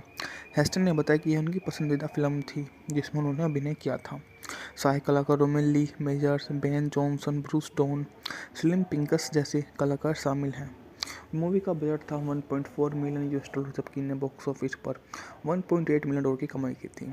एक ट्रेल ड्राइव खत्म होने वाली है, जिसके परिणामस्वरूप अब बेरोजगार ट्रेल हैंड को भुगतान किया जा रहा है। पंचर्स की तिकड़ी ब्लू डची और एक ब्लू वेन पैनी दक्षिणी की ओर जाने वाला फैसला करता है, आने वाली सर्दी से बचने का फैसला करता है। विल मवेशियों के साथ ट्रेन पर आकर अपनी नौकरी का एक युवा चरवाही को सौंप देता है, जो अपने मरते हुए पिता से मिलना चाहता है और विल को बताता है कि फ्लैट आयरन रेंच में काम मिल सकता है। एक सुबह ब्लू नदी के तल के साथ ब्लैकल पर गोली चलाने वाला था। रहस्यमय तरीके से एल को एक दृश्य समूह द्वारा गोली मार दी जाती है। जैसे ही ब्लू और एक हल दावा करने के लिए आगे बढ़ते हैं तो उनका सामान शूटर, एक राई हाइडर और एक उसके परिवार से होता है। दोनों समूह के अधिकार की प्रतिस्पर्धा करते हैं। गोलीबारी शुरू हो जाती है और विल आता है। राइट हडर के बेटे को गोली से लग जाती है। राइट हडर बाइबिल के अनुसार बदले लेने की कसम खाता है। डची गलती से इस मुठभेड़ में खुद को घायल कर लेता है, इसलिए तीनों एक डॉक्टर की खोजने के लिए निकल पड़ते हैं, जो सबसे पहले पास के टॉय स्टोर पर पहुंचते हैं, जहां उनकी मुलाकात कैथरीन एलन और उसके बेटे होरिसा से होती है। डची को डॉक्टर के पास छोड़ देते हैं। विल शहर में नौकरी की तलाश करने का फैसला करता है, जबकि विल अकेले आगे बढ़ता है। उसे बिना सवार वाला घोड़ा मिल जाता है, जो मृत चौराहे को ढूंढता है, जिससे उसकी काठी पर फेंक दिया जाता है और भाग जाता है। शायद हमें वेस्टर्न और काउबॉय फिल्मों में अंतर करना चाहिए, जिसका इस्तेमाल हम तय कर सकते हैं कि जब विलिप पेनी जैसे फिल्म आई, यह वेस्टर्न नहीं है, इसे उसके लिए बहुत ज़्यादा महत्व दिया गया, लेकिन यह हट के बाद यह सबसे अच्छी काउबॉय फिल्म है। पक्षी फिल्म अपनी ज़िंदगी के की वंदितों पर निर्भर करती हैं। वे पश्चिम की हमारी रोमांटिक छवि को पोषित करते हैं। उनके नायक जॉन वॉन जैसे दिखते हैं, वास्तव में वे शायद गैबी हैस की तरह ही हैं, अव्यवस्थित अर्धशिक्षित, जिनकी नाक के आसपास कुछ मक्खियाँ भिनभिना रही होती हैं। हम यह नहीं भूल सकते कि पुराने पश्चिमी देशों में बहुत कम लोग दोपहर के समय मेन स्ट्रीट में टहलते थे या वाइड यूरोप के साथ शूटिंग करते थे। पश्चिमी देशों में ज़्यादातर लोग काउबॉय थे। उनका ज़्यादातर समय गायों के साथ बीता, और एक ऐसे तथ्य जो मुझे याद है कि हर पश्चिमी देश में पहचाना नहीं गया, वह यह था कि ज़्यादातर काउबॉय अमेरिका में नए आए थे और हर तरह के यूरोपीय लहजे में बात करते थे। डाल सिटी शायद न्यूयॉर्क के लोअर ईस्ट साइड की तरह हाल ही में आए प्रवासियों की एक बहुग्राही संग्रह है। पिल वैनी असली काउबॉय की इस भूमि में सबसे अधिक विश्वसनीय रूप से कब्जा करता है। इसका नायक बहुत सुंदर ग्लैमरस नहीं है, चार्ल्टन हेस्टन द्वारा निभाया गया। इसका शीर्षक चरित्र 40 के दशक के मध्य में एक व्यक्ति जो इतने लंबे समय से समाज से दूर है, वह शायद ही जानता है कि उसके साथ सभ्य व्यक्ति के रूप में कैसा व्यवहार किया जाए, तो उसे कैसी प्रतिक्रिया करनी चाहिए। और हेस्टन और जॉन हैकेट की प्रेम कहानी मेरी यादों में सबसे संतोषजनक कहानियों में से एक है। जब दो प्रेमी एक दूसरे से परीक्षा होने के 3 मिनट बाद भी एक दूसरे की बाहों में गिर जाते हैं, तो यह कभी भी पूरी तरह से आश्वस्त करने वाला नहीं होता, और यह बहुत कामों की नहीं है। हाल की कई फिल्मों में प्यार शादी की तरह ही यादृत हो गया है, लेकिन पिलवैनी ने पुरुष और महिला एक दूसरे के बारे में काफ़ी शर्मीले हैं।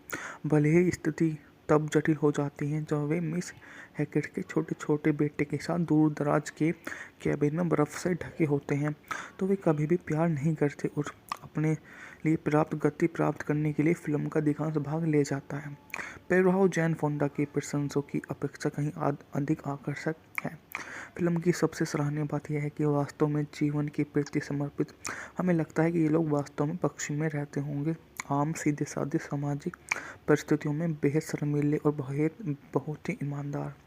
सैन इस प्रकार की काउबॉय फिल्म थी, हड भी ऐसी ही थी। हाल की आधुनिक सेटिंग में किरिक डिगलस की अज्ञात कीर्ति, लोनेला और द ओवर द ब्रिज इसी श्रेणी में आती है, जो उनको बहुत ज़्यादा शानदार मूवी में से एक बना देता है। हम इस तरह से मूवी को समझ सकते हैं कि जिस तरह से मूवी ने कारोबार किया है वो काफ़ी ज़्यादा शानदार भी है। पिल वैनी 1968 की अमेरिकी वेस्टर्न फिल्म है, जिसमें टॉम ग्रेस ने लिखा और निर्देशित किया है। इसमें Charles Heston, John Hackett, Donald Phillips ने अभिनय किया है। यह फिल्म 1960 के Sam Peckinpah television series the western की एक एपिसोड पर आधारित थी, जिसमें बियान किथ ने अभिनय किया, जिसका नाम लायन कैम था, जिसे टॉम ग्रेस ने लिखा और निर्देशित किया। हेस्टन ने बताया कि यह उनकी पसंदीदा फिल्म थी जिसमें उन्होंने अभिनय किया था। सहायक कलाकारों में Lee Majors, Ben Johnson, Bruce Dern, Slim Pickens जैसे कलाकार शामिल हैं। मूवी का बजट था $1.4 मिलियन, जबकि ने बॉक्स ऑफिस पर $1.8 मिलियन की कमाई की थी। एक ट्रेल ड्राइव खत्म होने वाली, जिसके परिणामस्वरूप अब बेरोजगार ट्रेल हैंड को भुगतान किया जा रहा है।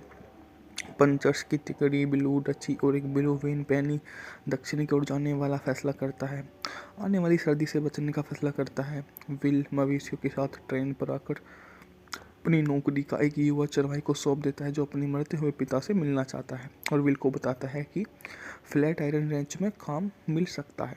एक सुबह ब्लू नदी के तल के साथ ब्लैकल पर गोली चलाने वाला था। रहस्यमय तरीके से एल को एक दृश्य समूह द्वारा गोली मार दी जाती है। जैसे ही ब्लू और एक हल दावा करने के लिए आगे बढ़ते हैं, तो उनका सामान शूटर, एक राई हाइडर और एक उसके परिवार से होता है। दोनों समूह के अधिकार की प्रतिस्पर्धा करते हैं। गोलीबारी शुरू हो जाती है और विल आता है। राइट हडर के बेटे को गोली से लग जाती है। राइट हडर बाइबिल के अनुसार बदले लेने की कसम खाता है। डची गलती से इस मुठभेड़ में खुद को घायल कर लेता है, इसलिए तीनों एक डॉक्टर की खोजने के लिए निकल पड़ते हैं, जो सबसे पहले पास के टॉय स्टोर पर पहुंचते हैं, जहां उनकी मुलाकात कैथरीन एलन और उसके बेटे होरिसा से होती है। डची को डॉक्टर के पास छोड़ देते हैं। विल शहर में नौकरी की तलाश करने का फैसला करता है, जबकि विल अकेले आगे बढ़ता है। उसे बिना सवार वाला घोड़ा मिल जाता है, जो मृत चौराहे को ढूंढता है, जिससे उसकी काठी पर फेंक दिया जाता है और भाग जाता है। शायद हमें वेस्टर्न और काउबॉय फिल्मों में अंतर करना चाहिए, जिसका इस्तेमाल हम तय कर सकते हैं कि जब विलिप पेनी जैसी फिल्म आई, यह वेस्टर्न नहीं है, इसे उसके लिए बहुत ज़्यादा महत्व दिया गया, लेकिन यह हद के बाद यह सबसे अच्छी काउबॉय फिल्म है। पक्षी फिल्म अपनी ज़िंदगी के की वंदितों पर निर्भर करती हैं। वे पश्चिम की हमारी रोमांटिक छवि को पोषित करते हैं। उनके नायक जॉन वॉन जैसे दिखते हैं, वास्तव में वे शायद गैबी हैस की तरह ही हैं, अव्यवस्थित अर्धशिक्षित, जिनकी नाक के आसपास कुछ मक्खियाँ भिनभिना रही होती हैं। हम यह नहीं भूल सकते कि पुराने पश्चिमी देशों में बहुत कम लोग दोपहर के समय मेन स्ट्रीट में टहलते थे या वाइड यूरोप के साथ शूटिंग करते थे। पश्चिमी देशों में ज़्यादातर लोग काउबॉय थे। उनका ज़्यादातर समय गायों के साथ बीता, और एक ऐसे तथ्य जो मुझे याद है कि हर पश्चिमी देश में पहचाना नहीं गया, वह यह था कि ज़्यादातर काउबॉय अमेरिका में नए आए थे और हर तरह के यूरोपीय लहजे में बात करते थे। डाल सिटी शायद न्यूयॉर्क के लोअर ईस्ट साइड की तरह हाल ही में आए प्रवासियों की एक बहुग्राही संग्रह है। पिल वैनी असली काउबॉय की इस मूवी में सबसे अधिक विश्वसनीय रूप से कब्जा करता है। इसका नायक बहुत सुंदर ग्लैमरस नहीं है, चार्ल्टन हेस्टन द्वारा निभाया गया। इसका शीर्षक चरित्र 40 के दशक के मध्य में एक व्यक्ति जो इतने लंबे समय से समाज से दूर है, वह शायद ही जानता है कि उसके साथ सभ्य व्यक्ति के रूप में कैसा व्यवहार किया जाए, तो उसे कैसी प्रतिक्रिया करनी चाहिए। और हेस्टन और जॉन हैकेट की प्रेम कहानी मेरी यादों में सबसे संतोषजनक कहानियों में से एक है। जब दो प्रेमी एक दूसरे से परीक्षा होने के 3 मिनट बाद भी एक दूसरे की बाहों में गिर जाते हैं, तो यह कभी भी पूरी तरह से आश्वस्त करने वाला नहीं होता, और यह बहुत कामों की नहीं है। हाल की कई फिल्मों में प्यार शादी की तरह ही आदत हो गया है, लेकिन पिलवैनी ने पुरुष और महिला एक दूसरे के बारे में काफ़ी शर्मीले हैं। भले ही स्थिति तब जटिल हो जाती है जब वे मिस हैकेट के छोटे छोटे बेटे के साथ दूर दराज के कैबिन में बर्फ़ से ढके होते हैं, तो वे कभी भी प्यार नहीं करते और अपने लिए पर्याप्त गति प्राप्त करने के लिए फिल्म का अधिकांश भाग ले जाता है। पेरुहाउ जैन फोंडा के प्रशंसकों की अपेक्षा कहीं अधिक आकर्षक है। फिल्म की सबसे सराहनीय बात यह है कि वास्तव में जीवन के प्रति समर्पित। हमें लगता है कि ये लोग वास्तव में पश्चिम में रहते होंगे, आम सीधे साधे सामाजिक परिस्थितियों में बेहद शर्मीले और बहुत ही ईमानदार। सैन इस प्रकार की काउबॉय फिल्म थी, हड भी ऐसी ही थी। हाल की आधुनिक सेटिंग में किरिक डिगलस की अज्ञात कीर्ति लोनेला और द ओवर द ब्रिज इसी श्रेणी में आती है, जो उनको बहुत ज़्यादा शानदार मूवी में से एक बना देता है। हम इस तरह से मूवी को समझ सकते हैं कि जिस तरह से मूवी ने कारोबार किया है वो काफ़ी ज़्यादा शानदार भी है। पिलवैनी 1968 की अमेरिकी वेस्टर्न फिल्म है, जिसमें टॉम ग्रेस ने लिखा और निर्देशित किया है। इसमें Charles Heston, John Hackett, Donald Phillips ने अभिनय किया है। यह फिल्म 1960 के Sam Peckinpah television series the western की एक एपिसोड पर आधारित थी, जिसमें बियान किथ ने अभिनय किया, जिसका नाम लाइन कैम था, जिसे टॉम ग्रेस ने लिखा और निर्देशित किया। हेस्टन ने बताया कि यह उनकी पसंदीदा फिल्म थी जिसमें उन्होंने अभिनय किया था। सहायक कलाकारों में Lee Majors, Ben Johnson, Bruce Dern, Slim Pickens जैसे कलाकार शामिल हैं। मूवी का बजट था $1.4 मिलियन, जबकि ने बॉक्स ऑफिस पर $1.8 मिलियन की कमाई की थी। एक ट्रेल ड्राइव खत्म होने वाली, जिसके परिणामस्वरूप अब बेरोजगार ट्रेल हैंड को भुगतान किया जा रहा है। पंचर्स की तिकड़ी ब्लू डची और एक ब्लू वेन पैनी दक्षिण की ओर जाने वाला फैसला करता है, आने वाली सर्दी से बचने का फैसला करता है। विल मवेशियों के साथ ट्रेन पर आकर अपनी नौकरी का एक युवा चरवाही को सौंप देता है, जो अपने मरते हुए पिता से मिलना चाहता है और विल को बताता है कि फ्लैट आयरन रेंच में काम मिल सकता है। एक सुबह ब्लू नदी के तल के साथ ब्लैकल पर गोली चलाने वाला था। रहस्यमय तरीके से एल को एक दृश्य समूह द्वारा गोली मार दी जाती है। जैसे ही ब्लू और एक हल दावा करने के लिए आगे बढ़ते हैं, तो उनका सामान शूटर, एक राई हाइडर और एक उसके परिवार से होता है। दोनों समूह के अधिकार की प्रतिस्पर्धा करते हैं। गोलीबारी शुरू हो जाती है और विल आता है। राइट हडर के बेटे को गोली से लग जाती है। राइट हडर बाइबिल के अनुसार बदला लेने की कसम खाता है। डची गलती से इस मुठभेड़ में खुद को घायल कर लेता है, इसलिए तीनों एक डॉक्टर की खोजने के लिए निकल पड़ते हैं, जो सबसे पहले पास के टॉय स्टोर पर पहुंचते हैं, जहां उनकी मुलाकात कैथरीन एलन और उसके बेटे होरिसा से होती है।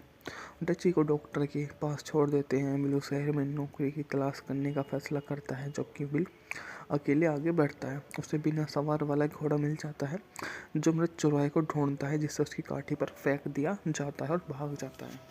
शायद हमें वेस्टर्न और काउबॉय फिल्मों में अंतर करना चाहिए, जिसका इस्तेमाल हम तय कर सकते हैं कि जब विलिप पेनी जैसी फिल्म आई, यह वेस्टर्न नहीं है, इसे उसके लिए बहुत ज़्यादा महत्व दिया गया, लेकिन यह हद के बाद यह सबसे अच्छी काउबॉय फिल्म है। पक्षी फिल्म अपनी ज़िंदगी के की वंदितों पर निर्भर करती हैं। वे पश्चिम की हमारी रोमांटिक छवि को पोषित करते हैं। उनके नायक जॉन वॉन जैसे दिखते हैं, वास्तव में वे शायद गैबी हैस की तरह ही हैं, अव्यवस्थित अर्धशिक्षित, जिनकी नाक के आसपास कुछ मक्खियाँ भिनभिना रही होती हैं। हम यह नहीं भूल सकते कि पुराने पश्चिमी देशों में बहुत कम लोग दोपहर के समय मेन स्ट्रीट में टहलते थे या वाइड यूरोप के साथ शूटिंग करते थे। पश्चिमी देशों में ज़्यादातर लोग काउबॉय थे। उनका ज़्यादातर समय गायों के साथ बीता, और एक ऐसे तथ्य जो मुझे याद है कि हर पश्चिमी देश में पहचाना नहीं गया, वह यह था कि ज़्यादातर काउबॉय अमेरिका में नए आए थे और हर तरह के यूरोपीय लहजे में बात करते थे। डाल सिटी शायद न्यूयॉर्क के लोअर ईस्ट साइड की तरह हाल ही में आए प्रवासियों की एक बहुग्राही संग्रह है। बिल वैनी असली काउबॉय की इस भूमि में सबसे अधिक विश्वसनीय रूप से कब्जा करता है। इसका नायक बहुत सुंदर ग्लैमरस नहीं है, चार्ल्टन हेस्टन द्वारा निभाया गया। इसका शीर्षक चरित्र 40 के दशक के मध्य में एक व्यक्ति जो इतने लंबे समय से समाज से दूर है, वह शायद ही जानता है कि उसके साथ सभ्य व्यक्ति के रूप में कैसा व्यवहार किया जाए, तो उसे कैसी प्रतिक्रिया करनी चाहिए। और हेस्टन और जॉन हैकेट की प्रेम कहानी मेरी यादों में सबसे संतोषजनक कहानियों में से एक है। जब दो प्रेमी एक दूसरे से परीक्षा होने के 3 मिनट बाद भी एक दूसरे की बाहों में गिर जाते हैं, तो यह कभी भी पूरी तरह से आश्वस्त करने वाला नहीं होता, और यह बहुत कामुकी नहीं है। हाल की कई फिल्मों में प्यार शादी की तरह ही यांत्रिक हो गया है, लेकिन पिलवैनी ने पुरुष और महिला एक दूसरे के बारे में काफ़ी शर्मीले हैं। भले ही स्थिति तब जटिल हो जाती है जब वे मिस हैकेट के छोटे छोटे बेटे के साथ दूर दराज के कैबिन में बर्फ़ से ढके होते हैं, तो वे कभी भी प्यार नहीं करते और अपने लिए पर्याप्त गति प्राप्त करने के लिए फिल्म का अधिकांश भाग ले जाता है। पेरुहाउ जैन फोंडा के प्रशंसकों की अपेक्षा कहीं अधिक आकर्षक है। फिल्म की सबसे सराहनीय बात यह है कि वास्तव में जीवन के प्रति समर्पित। हमें लगता है कि ये लोग वास्तव में पश्चिम में रहते होंगे, आम सीधे साधे सामाजिक परिस्थितियों में बेहद शर्मीले और बहुत ही ईमानदार। सैन इस प्रकार की काउबॉय फिल्म थी। हड भी ऐसी ही थी। हाल की आधुनिक सेटिंग में किरिक डिगलस की अज्ञात कीर्ति लोनेला और द ओवर द ब्रिज इसी श्रेणी में आती है, जो उनको बहुत ज़्यादा शानदार मूवी में से एक बना देता है। हम इस तरह से मूवी को समझ सकते हैं कि जिस तरह से मूवी ने कारोबार किया है वो काफ़ी ज़्यादा शानदार भी है। बिल वैनी 1968 की अमेरिकी वेस्टर्न फिल्म है, जिसमें टॉम ग्रेस ने लिखा और निर्देशित किया है। इसमें Charles Heston, John Hackett, Donald Phillips ने अभिनय किया है। यह फिल्म 1960 के Sam Peckinpah television series the western की एक एपिसोड पर आधारित थी, जिसमें ब्रियान किथ ने अभिनय किया, जिसका नाम लायन कैम था, जिसे टॉम ग्रेस ने लिखा और निर्देशित किया। हेस्टन ने बताया कि यह उनकी पसंदीदा फिल्म थी जिसमें उन्होंने अभिनय किया था। सहायक कलाकारों में Lee Majors, Ben Johnson, Bruce Dern, Slim Pickens जैसे कलाकार शामिल हैं। मूवी का बजट था $1.4 मिलियन, जबकि ने बॉक्स ऑफिस पर $1.8 मिलियन की कमाई की थी। एक ट्रेल ड्राइव खत्म होने वाली, जिसके परिणामस्वरूप अब बेरोजगार ट्रेल हैंड को भुगतान किया जा रहा है।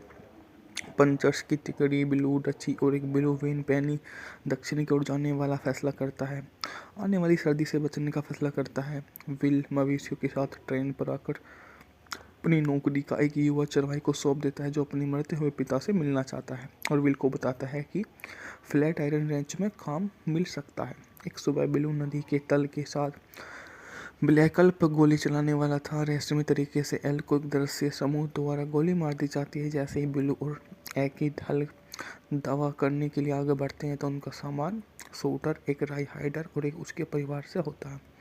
दोनों समूह के अधिकार की प्रतिस्पर्धा करते हैं। गोलीबारी शुरू हो जाती है और बिल आता है। राइट हडर के बेटे को गोली से लग जाती है। राइट हडर बाइबिल के अनुसार बदला लेने की कसम खाता है। डची गलती से इस मुठभेड़ में खुद को घायल कर लेता है, इसलिए तीनों एक डॉक्टर की खोजने के लिए निकल पड़ते हैं, जो सबसे पहले पास के टॉय स्टोर पर पहुंचते हैं, जहां उनकी मुलाकात कैथरीन एलन और उसके बेटे होरिसा से होती है। डची को डॉक्टर के पास छोड़ देते हैं। विल शहर में नौकरी की तलाश करने का फैसला करता है, जबकि विल अकेले आगे बढ़ता है। उसे बिना सवार वाला घोड़ा मिल जाता है, जो मृत चौराहे को ढूंढता है, जिससे उसकी काठी पर फेंक दिया जाता है और भाग जाता है।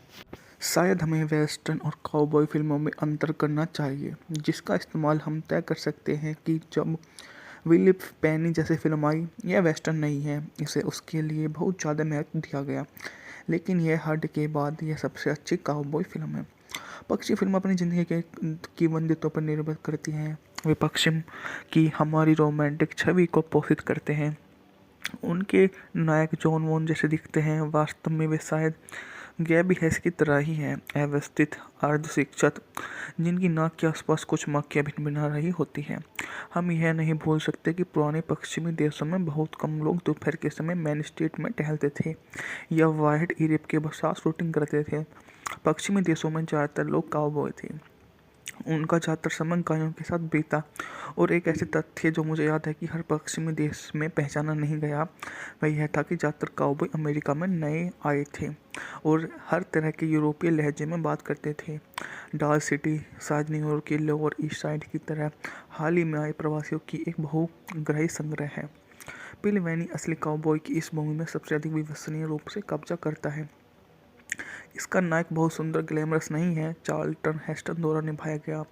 इसका शीर्षक चरित्र 40 के दशक के मध्य में एक व्यक्ति जो इतने लंबे समय से समाज से दूर है, वह शायद ही जानता है कि उसके साथ सभ्य व्यक्ति के रूप में कैसा व्यवहार किया जाए, तो उसे कैसी प्रतिक्रिया करनी चाहिए। और हेस्टन और जॉन हैकेट की प्रेम कहानी मेरी यादों में सबसे संतोषजनक कहानियों में से एक है। जब दो प्रेमी एक दूसरे से परीक्षा होने के 3 मिनट बाद भी एक दूसरे की बाहों में गिर जाते हैं, तो यह कभी भी पूरी तरह से आश्वस्त करने वाला नहीं होता, और यह बहुत कामुकी नहीं है। हाल की कई फिल्मों में प्यार शादी की तरह ही यांत्रिक हो गया है, लेकिन पिलवैनी ने पुरुष और महिला एक दूसरे के बारे में काफ़ी शर्मीले हैं। भले ही स्थिति तब जटिल हो जाती है जब वे मिस हैकेट के छोटे छोटे बेटे के साथ दूर दराज के कैबिन में बर्फ़ से ढके होते हैं, तो वे कभी भी प्यार नहीं करते और अपने लिए पर्याप्त गति प्राप्त करने के लिए फिल्म का अधिकांश भाग ले जाता है। पेरुहाउ जैन फोंडा के प्रशंसकों की अपेक्षा कहीं अधिक आकर्षक है। फिल्म की सबसे सराहनीय बात यह है कि वास्तव में जीवन के प्रति समर्पित। हमें लगता है कि ये लोग वास्तव में पश्चिम में रहते होंगे, आम सीधे साधे सामाजिक परिस्थितियों में बेहद शर्मीले और बहुत ही ईमानदार। सैन इस प्रकार की काउबॉय फिल्म थी। हड भी ऐसी ही थी। हाल की आधुनिक सेटिंग में किरिक डिगलस की अज्ञात कीर्ति लोनेला और द ओवर द ब्रिज इसी श्रेणी में आती है, जो उनको बहुत ज़्यादा शानदार मूवी में से एक बना देता है।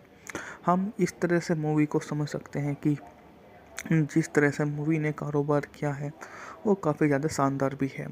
पिल वैनी 1968 की अमेरिकी वेस्टर्न फिल्म है, जिसमें टॉम ग्रेस ने लिखा और निर्देशित किया है। इसमें Charles Heston, John Hackett, Donald Phillips ने अभिनय किया है। यह फिल्म 1960 के Sam Peckinpah television series the western की एक एपिसोड पर आधारित थी, जिसमें ब्रियान किथ ने अभिनय किया, जिसका नाम लायन कैम था, जिसे टॉम ग्रेस ने लिखा और निर्देशित किया। हेस्टन ने बताया कि यह उनकी पसंदीदा फिल्म थी जिसमें उन्होंने अभिनय किया था। सहायक कलाकारों में Lee Majors, Ben Johnson, Bruce Dern, Slim Pickens जैसे कलाकार शामिल हैं। मूवी का बजट था $1.4 मिलियन, जबकि ने बॉक्स ऑफिस पर $1.8 मिलियन की कमाई की थी।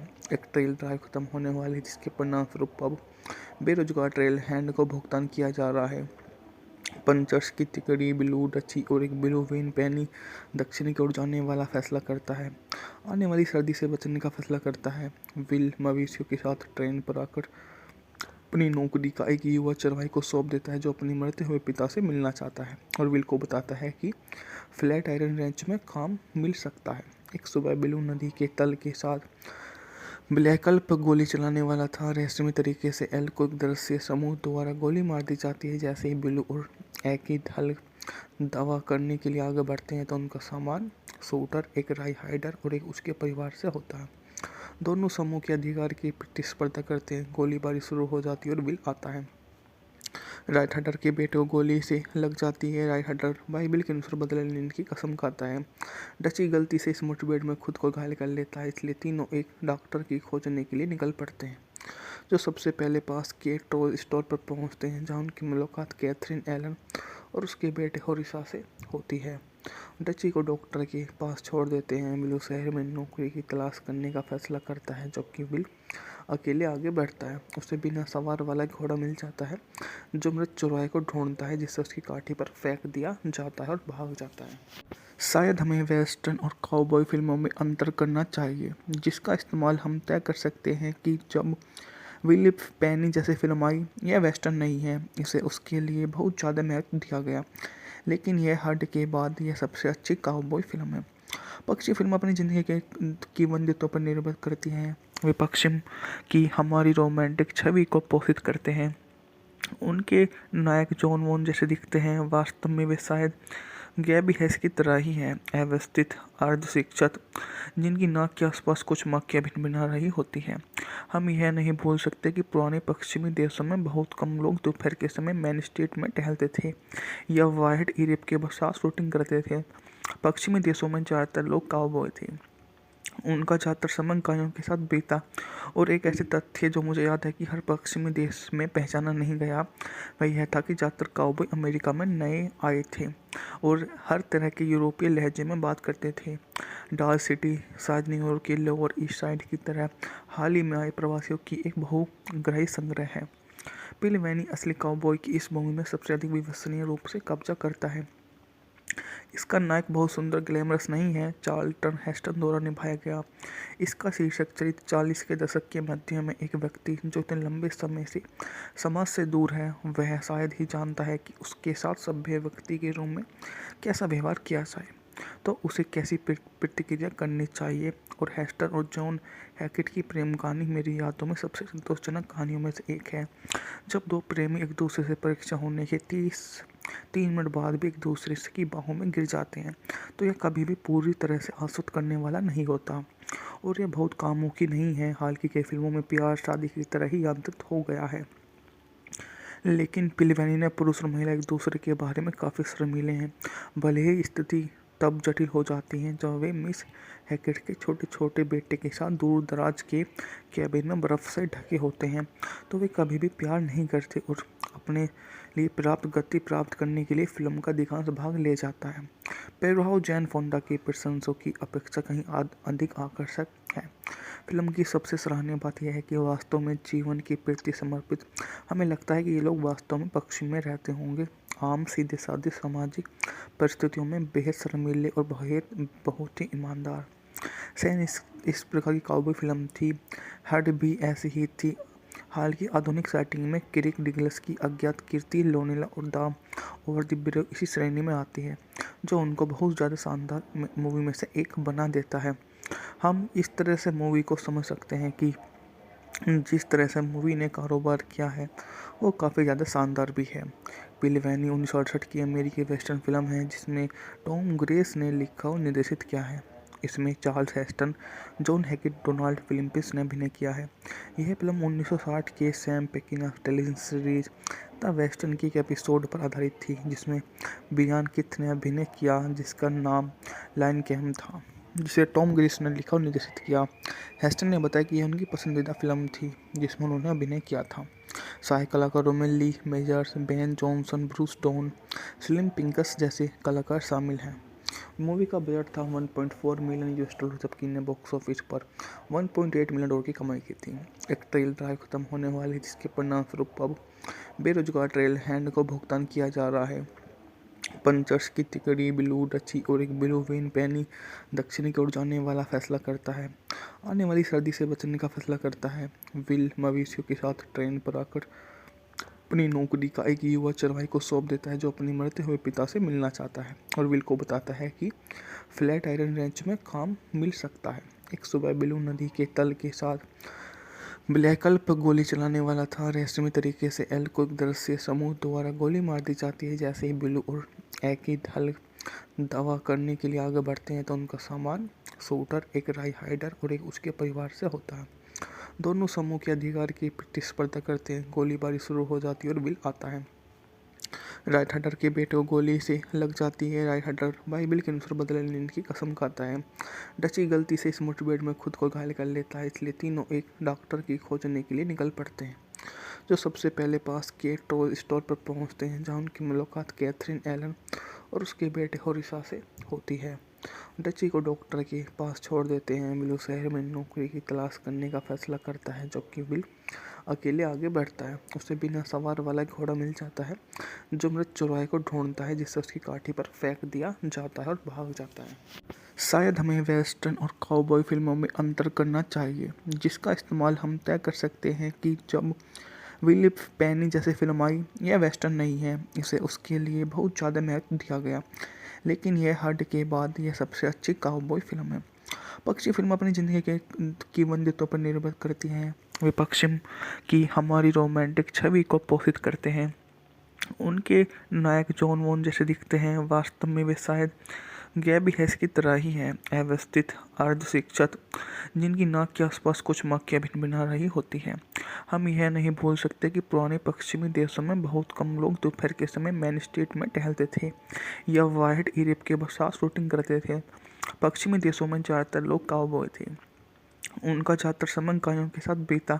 और एक ऐसे तथ्य जो मुझे याद है कि हर पश्चिमी देश में पहचाना नहीं गया, वह यह था कि ज़्यादातर काउबॉय अमेरिका में नए आए थे और हर तरह के यूरोपीय लहजे में बात करते थे। डाल सिटी शायद न्यूयॉर्क के लोअर ईस्ट साइड की तरह हाल ही में आए प्रवासियों की एक बहुग्राही संग्रह है। पिल वैनी असली काउबॉय की इस भूमि में सबसे अधिक विश्वसनीय रूप से कब्जा करता है। इसका नायक बहुत सुंदर ग्लैमरस नहीं है, चार्ल्टन हेस्टन द्वारा निभाया गया।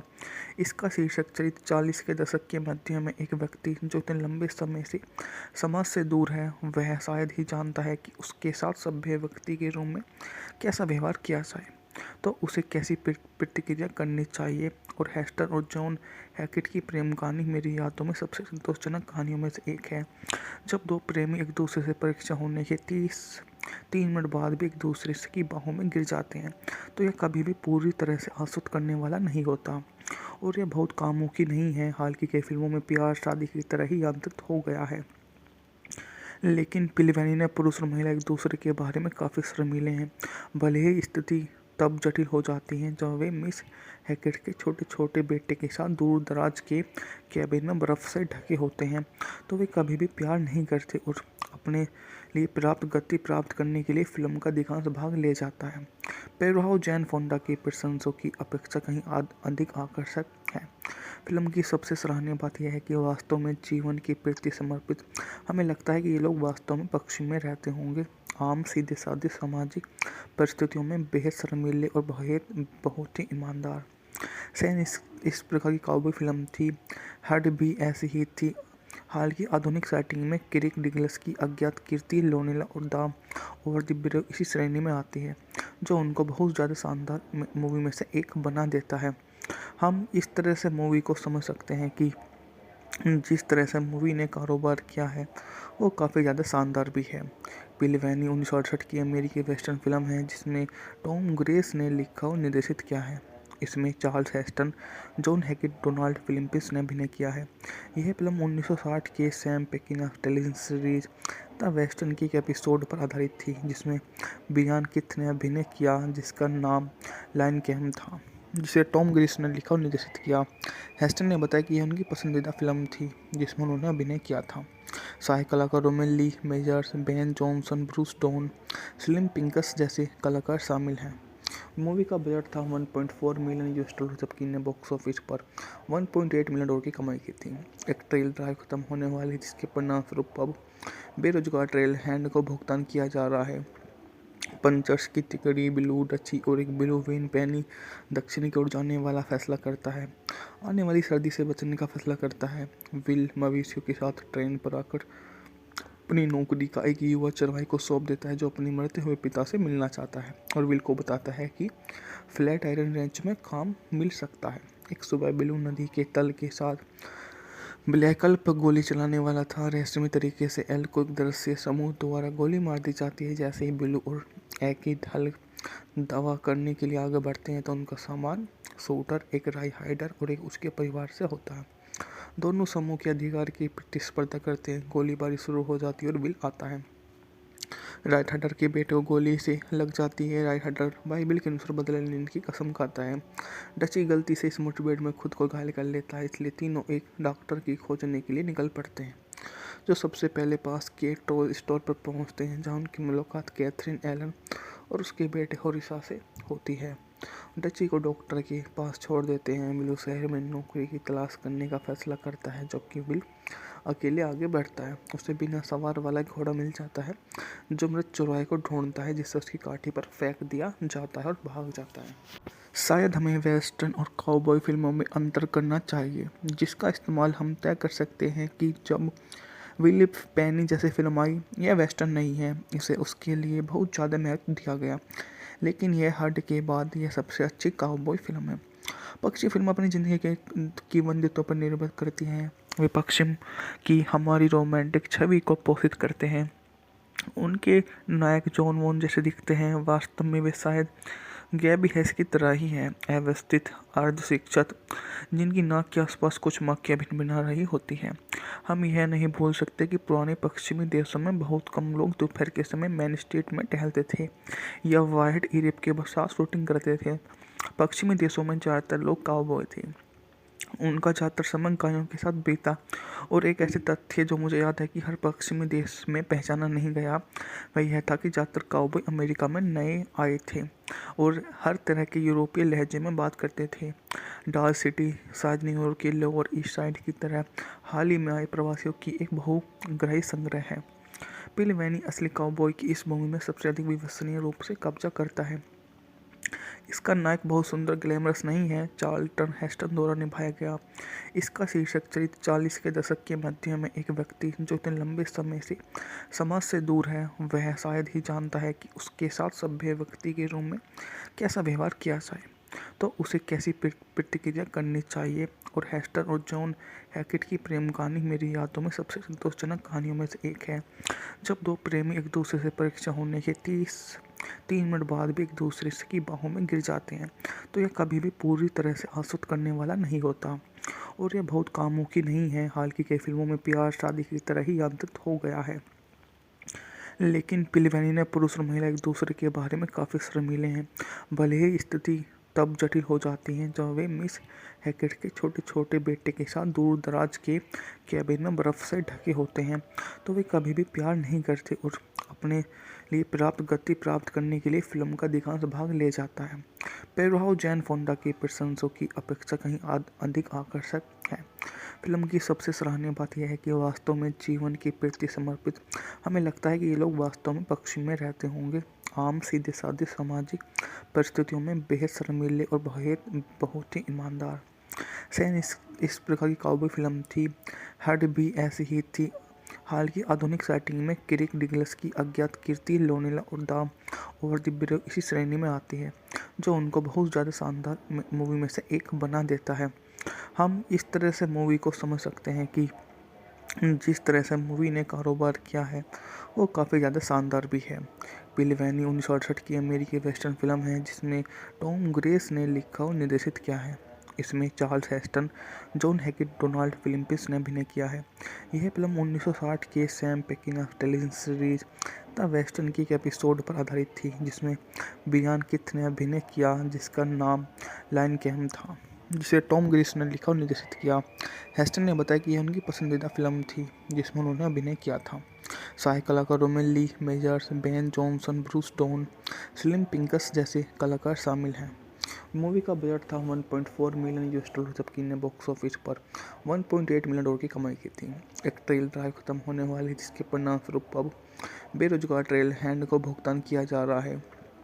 पंचर्स की तिकड़ी ब्लू डची और एक ब्लू वेन पैनी दक्षिण की ओर जाने वाला फैसला करता है, आने वाली सर्दी से बचने का फैसला करता है। विल मवेशियों के साथ ट्रेन पर आकर अपनी नौकरी का एक युवा चरवाही को सौंप देता है, जो अपने मरते हुए पिता से मिलना चाहता है और विल को बताता है कि फ्लैट आयरन रेंच में काम मिल सकता है। एक सुबह ब्लू नदी के तल के साथ ब्लैकल पर गोली चलाने वाला था। रहस्यमय तरीके से एल को एक दृश्य समूह द्वारा गोली मार दी जाती है। जैसे ही ब्लू और ए की ढल दावा करने के लिए आगे बढ़ते हैं, तो उनका सामान शूटर, एक राई हाइडर और एक उसके परिवार से होता है।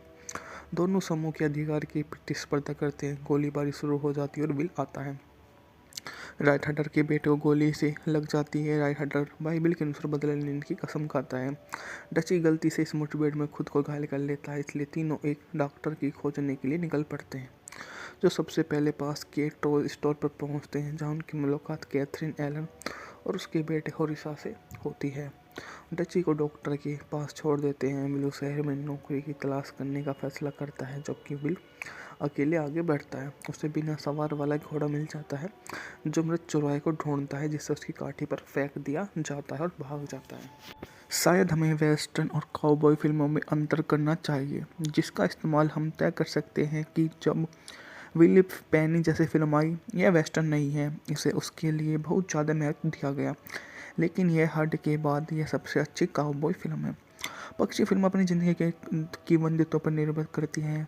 वे पश्चिम की हमारी रोमांटिक छवि को पोषित करते हैं। उनके नायक जॉन वॉन जैसे दिखते हैं, वास्तव में वे शायद गैबी हैस की तरह ही हैं, अव्यवस्थित अर्धशिक्षित, जिनकी नाक के आसपास कुछ मक्खियाँ भिनभिना रही होती हैं। हम यह नहीं भूल सकते कि पुराने पश्चिमी देशों में बहुत कम लोग दोपहर के समय मेन स्ट्रीट में टहलते थे या वाइड यूरोप के साथ शूटिंग करते थे। पश्चिमी देशों में ज़्यादातर लोग काउबॉय थे। उनका ज़्यादातर समय गायों के साथ बीता, और एक ऐसे तथ्य जो मुझे याद है कि हर पश्चिमी देश में पहचाना नहीं गया, वह यह था कि ज़्यादातर काउबॉय अमेरिका में नए आए थे और हर तरह के यूरोपीय लहजे में बात करते थे। डाल सिटी शायद न्यूयॉर्क के लोअर ईस्ट साइड की तरह हाल ही में आए प्रवासियों की एक बहुग्राही संग्रह है। पिल वैनी असली काउबॉय की इस भूमि में सबसे अधिक विश्वसनीय रूप से कब्जा करता है। इसका नायक बहुत सुंदर ग्लैमरस नहीं है, चार्ल्टन हेस्टन द्वारा निभाया गया।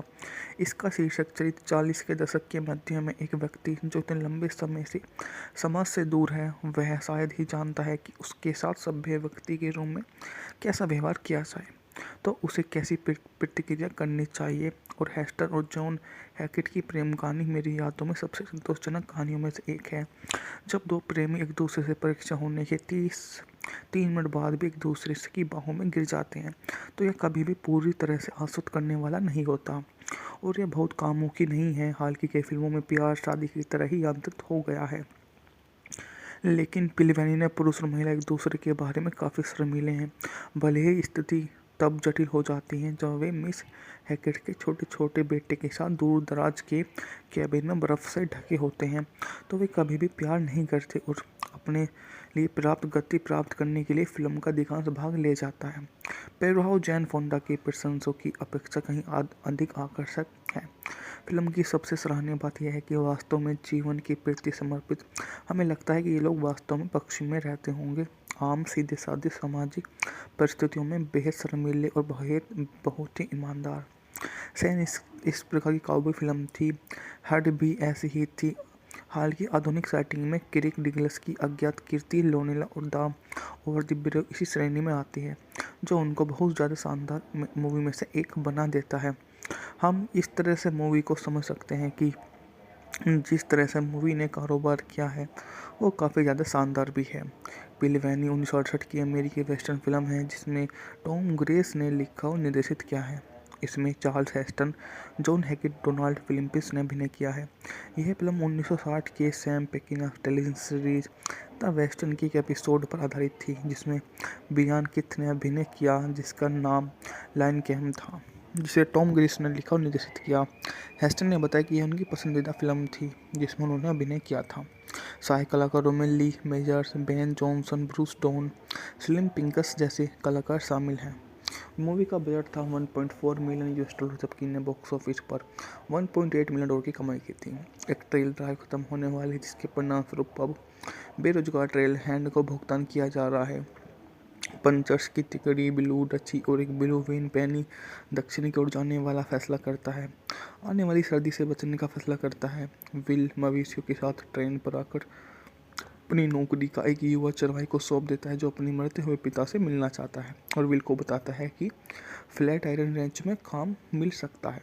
एक सुबह ब्लू नदी के तल के साथ ब्लैकल पर गोली चलाने वाला था। रहस्यमय तरीके से एल को एक दृश्य समूह द्वारा गोली मार दी जाती है। जैसे ही ब्लू और की ढल दावा करने के लिए आगे बढ़ते हैं, तो उनका सामान शूटर, एक राई हाइडर और एक उसके परिवार से होता है। दोनों समूह के अधिकार की प्रतिस्पर्धा करते हैं। गोलीबारी शुरू हो जाती है और विल आता है। राइट हडर के बेटे को गोली से लग जाती है। राइट हडर बाइबिल के अनुसार बदला लेने की कसम खाता है। डची गलती से इस मुठभेड़ में खुद को घायल कर लेता है, इसलिए तीनों एक डॉक्टर की खोजने के लिए निकल पड़ते हैं, जो सबसे पहले पास के टॉय स्टोर पर पहुंचते हैं, जहां उनकी मुलाकात कैथरीन एलन और उसके बेटे होरिसा से होती है।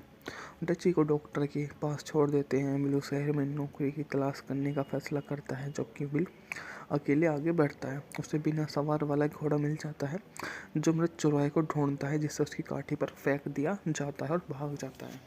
शायद हमें वेस्टर्न और काउबॉय फिल्मों में अंतर करना चाहिए, जिसका इस्तेमाल हम तय कर सकते हैं कि जब विलिप पेनी जैसी फिल्म आई, यह वेस्टर्न नहीं है, इसे उसके लिए बहुत ज़्यादा महत्व दिया गया, लेकिन यह हट के बाद यह सबसे अच्छी काउबॉय फिल्म है। पक्षी फिल्म अपनी ज़िंदगी के की वंदितों पर निर्भर करती हैं। वे पश्चिम की हमारी रोमांटिक छवि को पोषित करते हैं। उनके नायक जॉन वॉन जैसे दिखते हैं, वास्तव में वे शायद गैबी हैस की तरह ही हैं, अव्यवस्थित अर्धशिक्षित, जिनकी नाक के आसपास कुछ मक्खियाँ भिनभिना रही होती हैं। हम यह नहीं भूल सकते कि पुराने पश्चिमी देशों में बहुत कम लोग दोपहर के समय मेन स्ट्रीट में टहलते थे या वाइड यूरोप के साथ शूटिंग करते थे। पश्चिमी देशों में ज़्यादातर लोग काउबॉय थे। उनका ज़्यादातर समय गायों के साथ बीता, और एक ऐसे तथ्य जो मुझे याद है कि हर पश्चिमी देश में पहचाना नहीं गया, वह यह था कि ज़्यादातर काउबॉय अमेरिका में नए आए थे और हर तरह के यूरोपीय लहजे में बात करते थे। डाल सिटी शायद न्यूयॉर्क के लोअर ईस्ट साइड की तरह हाल ही में आए प्रवासियों की एक बहुग्राही संग्रह है। बिल वैनी असली काउबॉय की इस मूवी में सबसे अधिक विश्वसनीय रूप से कब्जा करता है। इसका नायक बहुत सुंदर ग्लैमरस नहीं है, चार्ल्टन हेस्टन द्वारा निभाया गया। इसका शीर्षक चरित्र 40 के दशक के मध्य में एक व्यक्ति जो इतने लंबे समय से समाज से दूर है, वह शायद ही जानता है कि उसके साथ सभ्य व्यक्ति के रूप में कैसा व्यवहार किया जाए, तो उसे कैसी प्रतिक्रिया करनी चाहिए। और हेस्टन और जॉन हैकेट की प्रेम कहानी मेरी यादों में सबसे संतोषजनक कहानियों में से एक है। जब दो प्रेमी एक दूसरे से परीक्षा होने के 3 मिनट बाद भी एक दूसरे की बाहों में गिर जाते हैं, तो यह कभी भी पूरी तरह से आसूद करने वाला नहीं होता, और यह बहुत कामुकी नहीं है। हाल की कई फिल्मों में प्यार शादी की तरह ही यांत्रिक हो गया है, लेकिन पिलवैनी ने पुरुष और महिला एक दूसरे के बारे में काफ़ी शर्मीले हैं। भले ही स्थिति तब जटिल हो जाती है जब वे मिस हैकेट के छोटे छोटे बेटे के साथ दूर दराज के कैबिन में बर्फ़ से ढके होते हैं, तो वे कभी भी प्यार नहीं करते और अपने लिए पर्याप्त गति प्राप्त करने के लिए फिल्म का अधिकांश भाग ले जाता है। पेरुहाउ जैन फोंडा के प्रशंसकों की अपेक्षा कहीं अधिक आकर्षक है। फिल्म की सबसे सराहनीय बात यह है कि वास्तव में जीवन के प्रति समर्पित। हमें लगता है कि ये लोग वास्तव में पश्चिम में रहते होंगे, आम सीधे साधे सामाजिक परिस्थितियों में बेहद शर्मीले और बहुत ही ईमानदार। सैन इस प्रकार की काउबॉय फिल्म थी। हड भी ऐसी ही थी। हाल की आधुनिक सेटिंग में किरिक डिगलस की अज्ञात कीर्ति लोनेला और द ओवर द ब्रिज इसी श्रेणी में आती है, जो उनको बहुत ज़्यादा शानदार मूवी में से एक बना देता है। हम इस तरह से मूवी को समझ सकते हैं कि जिस तरह से मूवी ने कारोबार किया है वो काफ़ी ज़्यादा शानदार भी है। बिल वैनी 1968 की अमेरिकी वेस्टर्न फिल्म है, जिसमें टॉम ग्रेस ने लिखा और निर्देशित किया है। इसमें Charles Heston, John Hackett, Donald Phillips ने अभिनय किया है। यह फिल्म 1960 के Sam Peckinpah television series the western की एक एपिसोड पर आधारित थी, जिसमें ब्रियान किथ ने अभिनय किया, जिसका नाम लायन कैम था, जिसे टॉम ग्रेस ने लिखा और निर्देशित किया। हेस्टन ने बताया कि यह उनकी पसंदीदा फिल्म थी जिसमें उन्होंने अभिनय किया था। सहायक कलाकारों में Lee Majors, Ben Johnson, Bruce Dern, Slim Pickens जैसे कलाकार शामिल हैं। मूवी का बजट था $1.4 मिलियन, जबकि इन्हें बॉक्स ऑफिस पर $1.8 मिलियन की कमाई की थी। एक ट्रेल ड्राइव खत्म होने वाली, जिसके परिणामस्वरूप अब बेरोजगार ट्रेल हैंड को भुगतान किया जा रहा है। पंचर्स की तिकड़ी ब्लू डची और एक ब्लू वेन पैनी दक्षिण की ओर जाने वाला फैसला करता है, आने वाली सर्दी से बचने का फैसला करता है। विल मवेशियों के साथ ट्रेन पर आकर अपनी नौकरी का एक युवा चरवाही को सौंप देता है, जो अपने मरते हुए पिता से मिलना चाहता है और विल को बताता है कि फ्लैट आयरन रेंच में काम मिल सकता है। एक सुबह ब्लू नदी के तल के साथ ब्लैकल्प गोली चलाने वाला था। रहस्यमय तरीके से एल को एक दृश्य समूह द्वारा गोली मार दी जाती है। जैसे ही ब्लू और एकिड हल दावा करने के लिए आगे बढ़ते हैं, तो उनका सामान शूटर, एक राई हाइडर और एक उसके परिवार से होता है। दोनों समूह के अधिकार की प्रतिस्पर्धा करते हैं। गोलीबारी शुरू हो जाती है और बिल आता है। राइट हैडर के बेटे को गोली से लग जाती है। राइट हैडर बाइबिल के अनुसार बदले लेने की कसम खाता है। डची गलती से इस मुठभेड़ में खुद को घायल कर लेता है, इसलिए तीनों एक डॉक्टर की खोजने के लिए निकल पड़ते हैं, जो सबसे पहले पास के टॉय स्टोर पर पहुंचते हैं, जहां उनकी मुलाकात कैथरीन एलन और उसके बेटे होरिसा से होती है। डची को डॉक्टर के पास छोड़ देते हैं। बिल शहर में नौकरी की तलाश करने का फैसला करता है, जबकि बिल अकेले आगे बढ़ता है। उसे बिना सवार वाला घोड़ा मिल जाता है, जो मृत चौराहे को ढूंढता है, जिससे उसकी काठी पर फेंक दिया जाता है और भाग जाता है। शायद हमें वेस्टर्न और काउबॉय फिल्मों में अंतर करना चाहिए, जिसका इस्तेमाल हम तय कर सकते हैं कि जब विलिप पेनी जैसी फिल्म आई, यह वेस्टर्न नहीं है, इसे उसके लिए बहुत ज़्यादा महत्व दिया गया, लेकिन यह हट के बाद यह सबसे अच्छी काउबॉय फिल्म है। पक्षी फिल्म अपनी ज़िंदगी के की वंदितों पर निर्भर करती हैं। वे पश्चिम की हमारी रोमांटिक छवि को पोषित करते हैं। उनके नायक जॉन वॉन जैसे दिखते हैं, वास्तव में वे शायद गैबी हैस की तरह ही हैं, अव्यवस्थित अर्धशिक्षित, जिनकी नाक के आसपास कुछ मक्खियाँ भिनभिना रही होती हैं। हम यह नहीं भूल सकते कि पुराने पश्चिमी देशों में बहुत कम लोग दोपहर के समय मेन स्ट्रीट में टहलते थे या वाइड यूरोप के साथ शूटिंग करते थे। पश्चिमी देशों में ज़्यादातर लोग काउबॉय थे। उनका ज़्यादातर समय गायों के साथ बीता, और एक ऐसे तथ्य जो मुझे याद है कि हर पश्चिमी देश में पहचाना नहीं गया, वह यह था कि ज़्यादातर काउबॉय अमेरिका में नए आए थे और हर तरह के यूरोपीय लहजे में बात करते थे। डाल सिटी शायद न्यूयॉर्क के लोअर ईस्ट साइड की तरह हाल ही में आए प्रवासियों की एक बहुग्राही संग्रह है। बिल वैनी असली काउबॉय की इस भूमि में सबसे अधिक विश्वसनीय रूप से कब्जा करता है। इसका नायक बहुत सुंदर ग्लैमरस नहीं है, चार्ल्टन हेस्टन द्वारा निभाया गया। इसका शीर्षक चरित्र 40 के दशक के मध्य में एक व्यक्ति जो इतने लंबे समय से समाज से दूर है, वह शायद ही जानता है कि उसके साथ सभ्य व्यक्ति के रूप में कैसा व्यवहार किया जाए, तो उसे कैसी प्रतिक्रिया करनी चाहिए। और हेस्टन और जॉन हैकेट की प्रेम कहानी मेरी यादों में सबसे संतोषजनक कहानियों में से एक है। जब दो प्रेमी एक दूसरे से परीक्षा होने के 3 मिनट बाद भी एक दूसरे की बाहों में गिर जाते हैं, तो यह कभी भी पूरी तरह से आसूद करने वाला नहीं होता, और यह बहुत कामुकी नहीं है। हाल की कई फिल्मों में प्यार शादी की तरह ही यांत्रिक हो गया है, लेकिन पिलवैनी ने पुरुष और महिला एक दूसरे के बारे में काफ़ी शर्मीले हैं। भले ही स्थिति तब जटिल हो जाती है जब वे मिस हैकेट के छोटे छोटे बेटे के साथ दूर दराज के कैबिन में बर्फ़ से ढके होते हैं, तो वे कभी भी प्यार नहीं करते और अपने लिए पर्याप्त गति प्राप्त करने के लिए फिल्म का अधिकांश भाग ले जाता है। प्रभाव जैन फोंडा के प्रशंसकों की अपेक्षा कहीं अधिक आकर्षक है। फिल्म की सबसे सराहनीय बात यह है कि वास्तव में जीवन के प्रति समर्पित। हमें लगता है कि ये लोग वास्तव में पश्चिम में रहते होंगे, आम सीधे साधे सामाजिक परिस्थितियों में बेहद शर्मीले और बहुत ही ईमानदार। सैन इस प्रकार की काउबॉय फिल्म थी। हड भी ऐसी ही थी। हाल की आधुनिक सेटिंग में किरिक डिगलस की अज्ञात कीर्ति लोनेला और द ओवर द ब्रिज इसी श्रेणी में आती है, जो उनको बहुत ज़्यादा शानदार मूवी में से एक बना देता है। हम इस तरह से मूवी को समझ सकते हैं कि जिस तरह से मूवी ने कारोबार किया है वो काफ़ी ज़्यादा शानदार भी है। पिलवैनी 1968 की अमेरिकी वेस्टर्न फिल्म है, जिसमें टॉम ग्रेस ने लिखा और निर्देशित किया है। इसमें Charles Heston, John Hackett, Donald Phillips ने अभिनय किया है। यह फिल्म 1960 के Sam Peckinpah television series the western की एक एपिसोड पर आधारित थी, जिसमें ब्रियान किथ ने अभिनय किया, जिसका नाम लाइन कैम था, जिसे टॉम ग्रेस ने लिखा और निर्देशित किया। हेस्टन ने बताया कि यह उनकी पसंदीदा फिल्म थी जिसमें उन्होंने अभिनय किया था। सहायक कलाकारों में Lee Majors, Ben Johnson, Bruce Dern, Slim Pickens जैसे कलाकार शामिल हैं। मूवी का बजट था $1.4 मिलियन, जबकि ने बॉक्स ऑफिस पर $1.8 मिलियन की कमाई की थी। एक ट्रेल ड्राइव खत्म होने वाली है, जिसके परिणामस्वरूप अब बेरोजगार ट्रेल हैंड को भुगतान किया जा रहा है। पंचर्स की तिकड़ी ब्लू डची और एक ब्लू वेन पैनी दक्षिण की ओर जाने वाला फैसला करता है, आने वाली सर्दी से बचने का फैसला करता है। विल मवेशियों के साथ ट्रेन पर आकर अपनी नौकरी का एक युवा चरवाही को सौंप देता है, जो अपने मरते हुए पिता से मिलना चाहता है और विल को बताता है कि फ्लैट आयरन रेंच में काम मिल सकता है।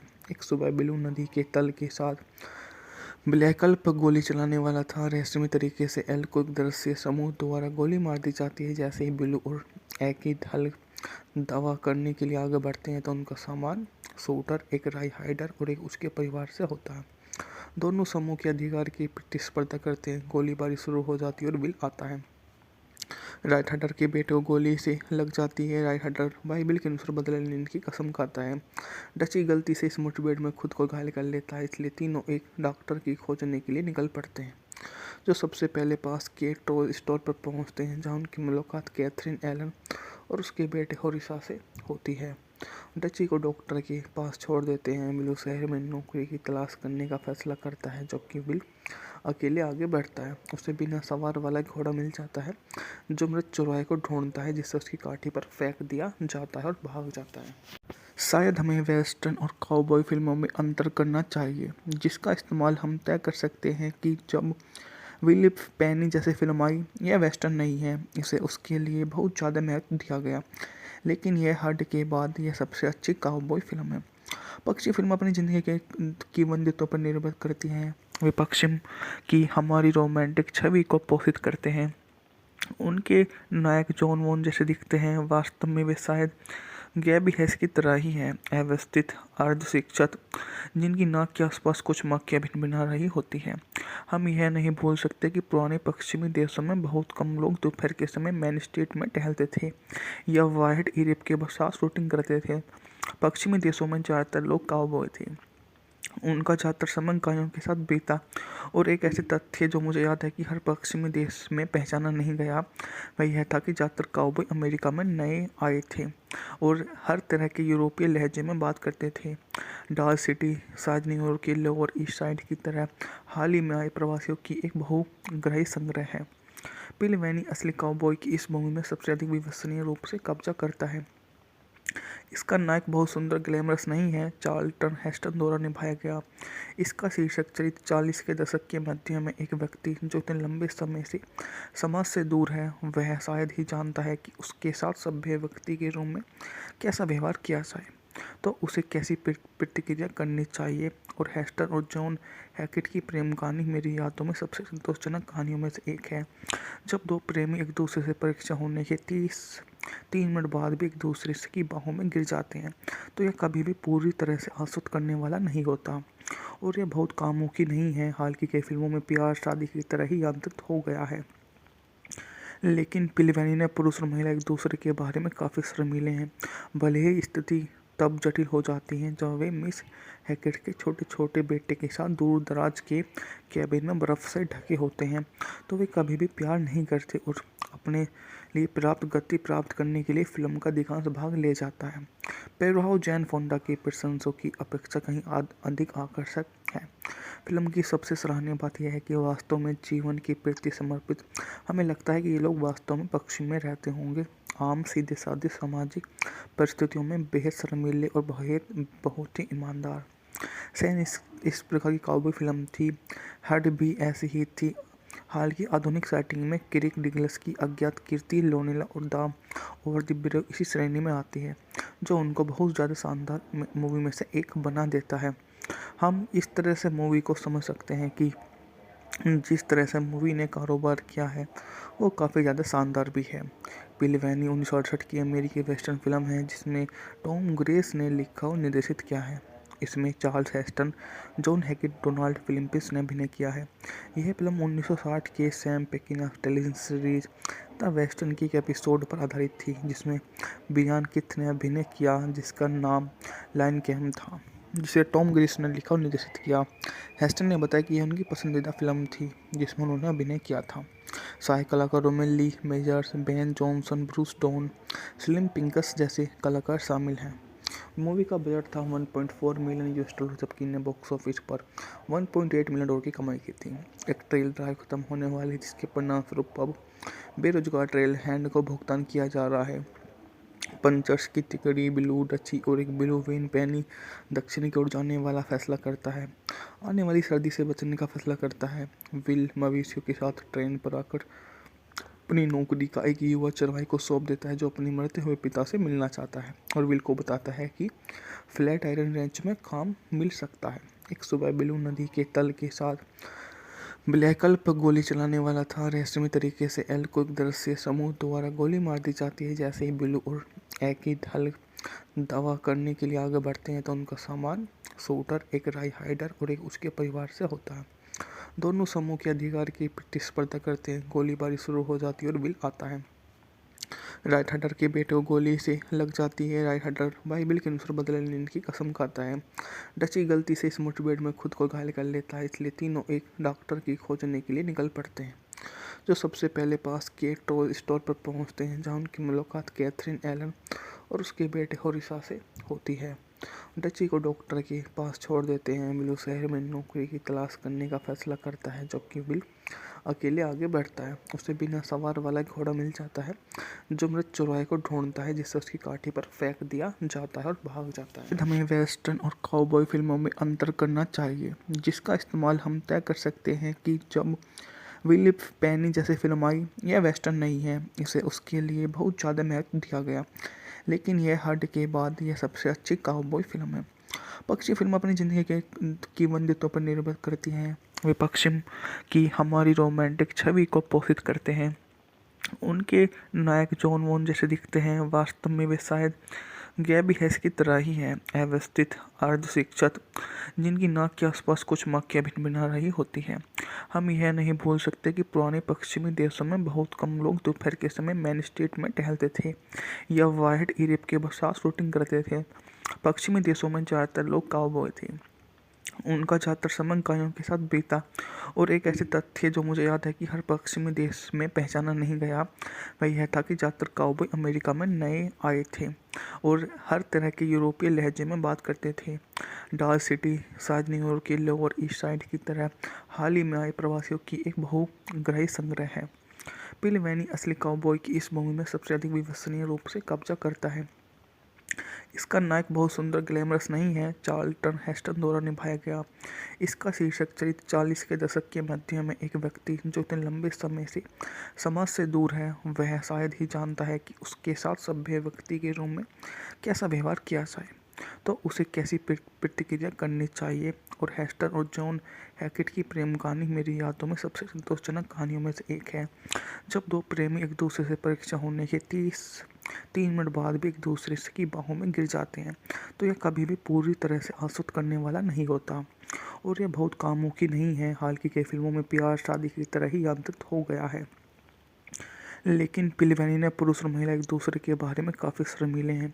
भले ही स्थिति तब जटिल हो जाती है जब वे मिस हैकेट के छोटे छोटे बेटे के साथ दूर दराज के कैबिन में बर्फ़ से ढके होते हैं, तो वे कभी भी प्यार नहीं करते और अपने लिए पर्याप्त गति प्राप्त करने के लिए फिल्म का अधिकांश भाग ले जाता है।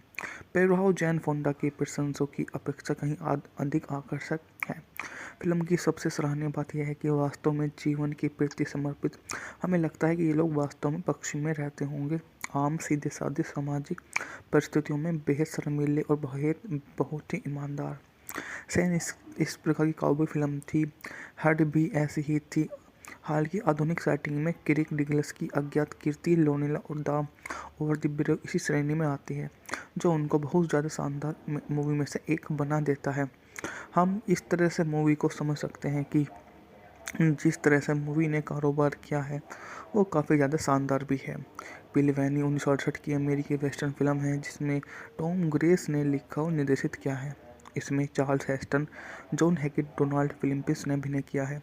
यह फिल्म 1960 के Sam Peckinpah television series the western की एक एपिसोड पर आधारित थी, जिसमें ब्रियान किथ ने अभिनय किया, जिसका नाम लायन कैम था, जिसे टॉम ग्रेस ने लिखा और निर्देशित किया। हेस्टन ने बताया कि यह उनकी पसंदीदा फिल्म थी जिसमें उन्होंने अभिनय किया था। सहायक कलाकारों में Lee Majors, Ben Johnson, Bruce Dern, Slim Pickens जैसे कलाकार शामिल हैं। मूवी का बजट था $1.4 मिलियन, जबकि ने बॉक्स ऑफिस पर $1.8 मिलियन की कमाई की थी। एक ट्रेल ड्राइव खत्म होने वाली, जिसके परिणामस्वरूप अब बेरोजगार ट्रेल हैंड को भुगतान किया जा रहा है।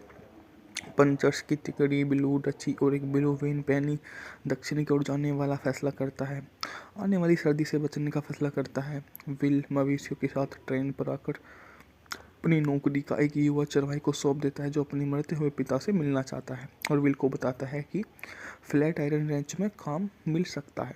एक सुबह ब्लू नदी के तल के साथ ब्लैकल पर गोली चलाने वाला था। रहस्यमय तरीके से एल को एक दृश्य समूह द्वारा गोली मार दी जाती है। जैसे ही ब्लू और एकिड हल दावा करने के लिए आगे बढ़ते हैं, तो उनका सामान शूटर, एक राई हाइडर और एक उसके परिवार से होता है। दोनों समूह के अधिकार की प्रतिस्पर्धा करते हैं। गोलीबारी शुरू हो जाती है और बिल आता है। राइट हडर के बेटे को गोली से लग जाती है। राइट हडर बाइबिल के अनुसार बदला लेने की कसम खाता है। डची गलती से इस मुठभेड़ में खुद को घायल कर लेता है, इसलिए तीनों एक डॉक्टर की खोजने के लिए निकल पड़ते हैं, जो सबसे पहले पास के टॉय स्टोर पर पहुंचते हैं, जहां उनकी मुलाकात कैथरीन एलन और उसके बेटे होरिसा से होती है।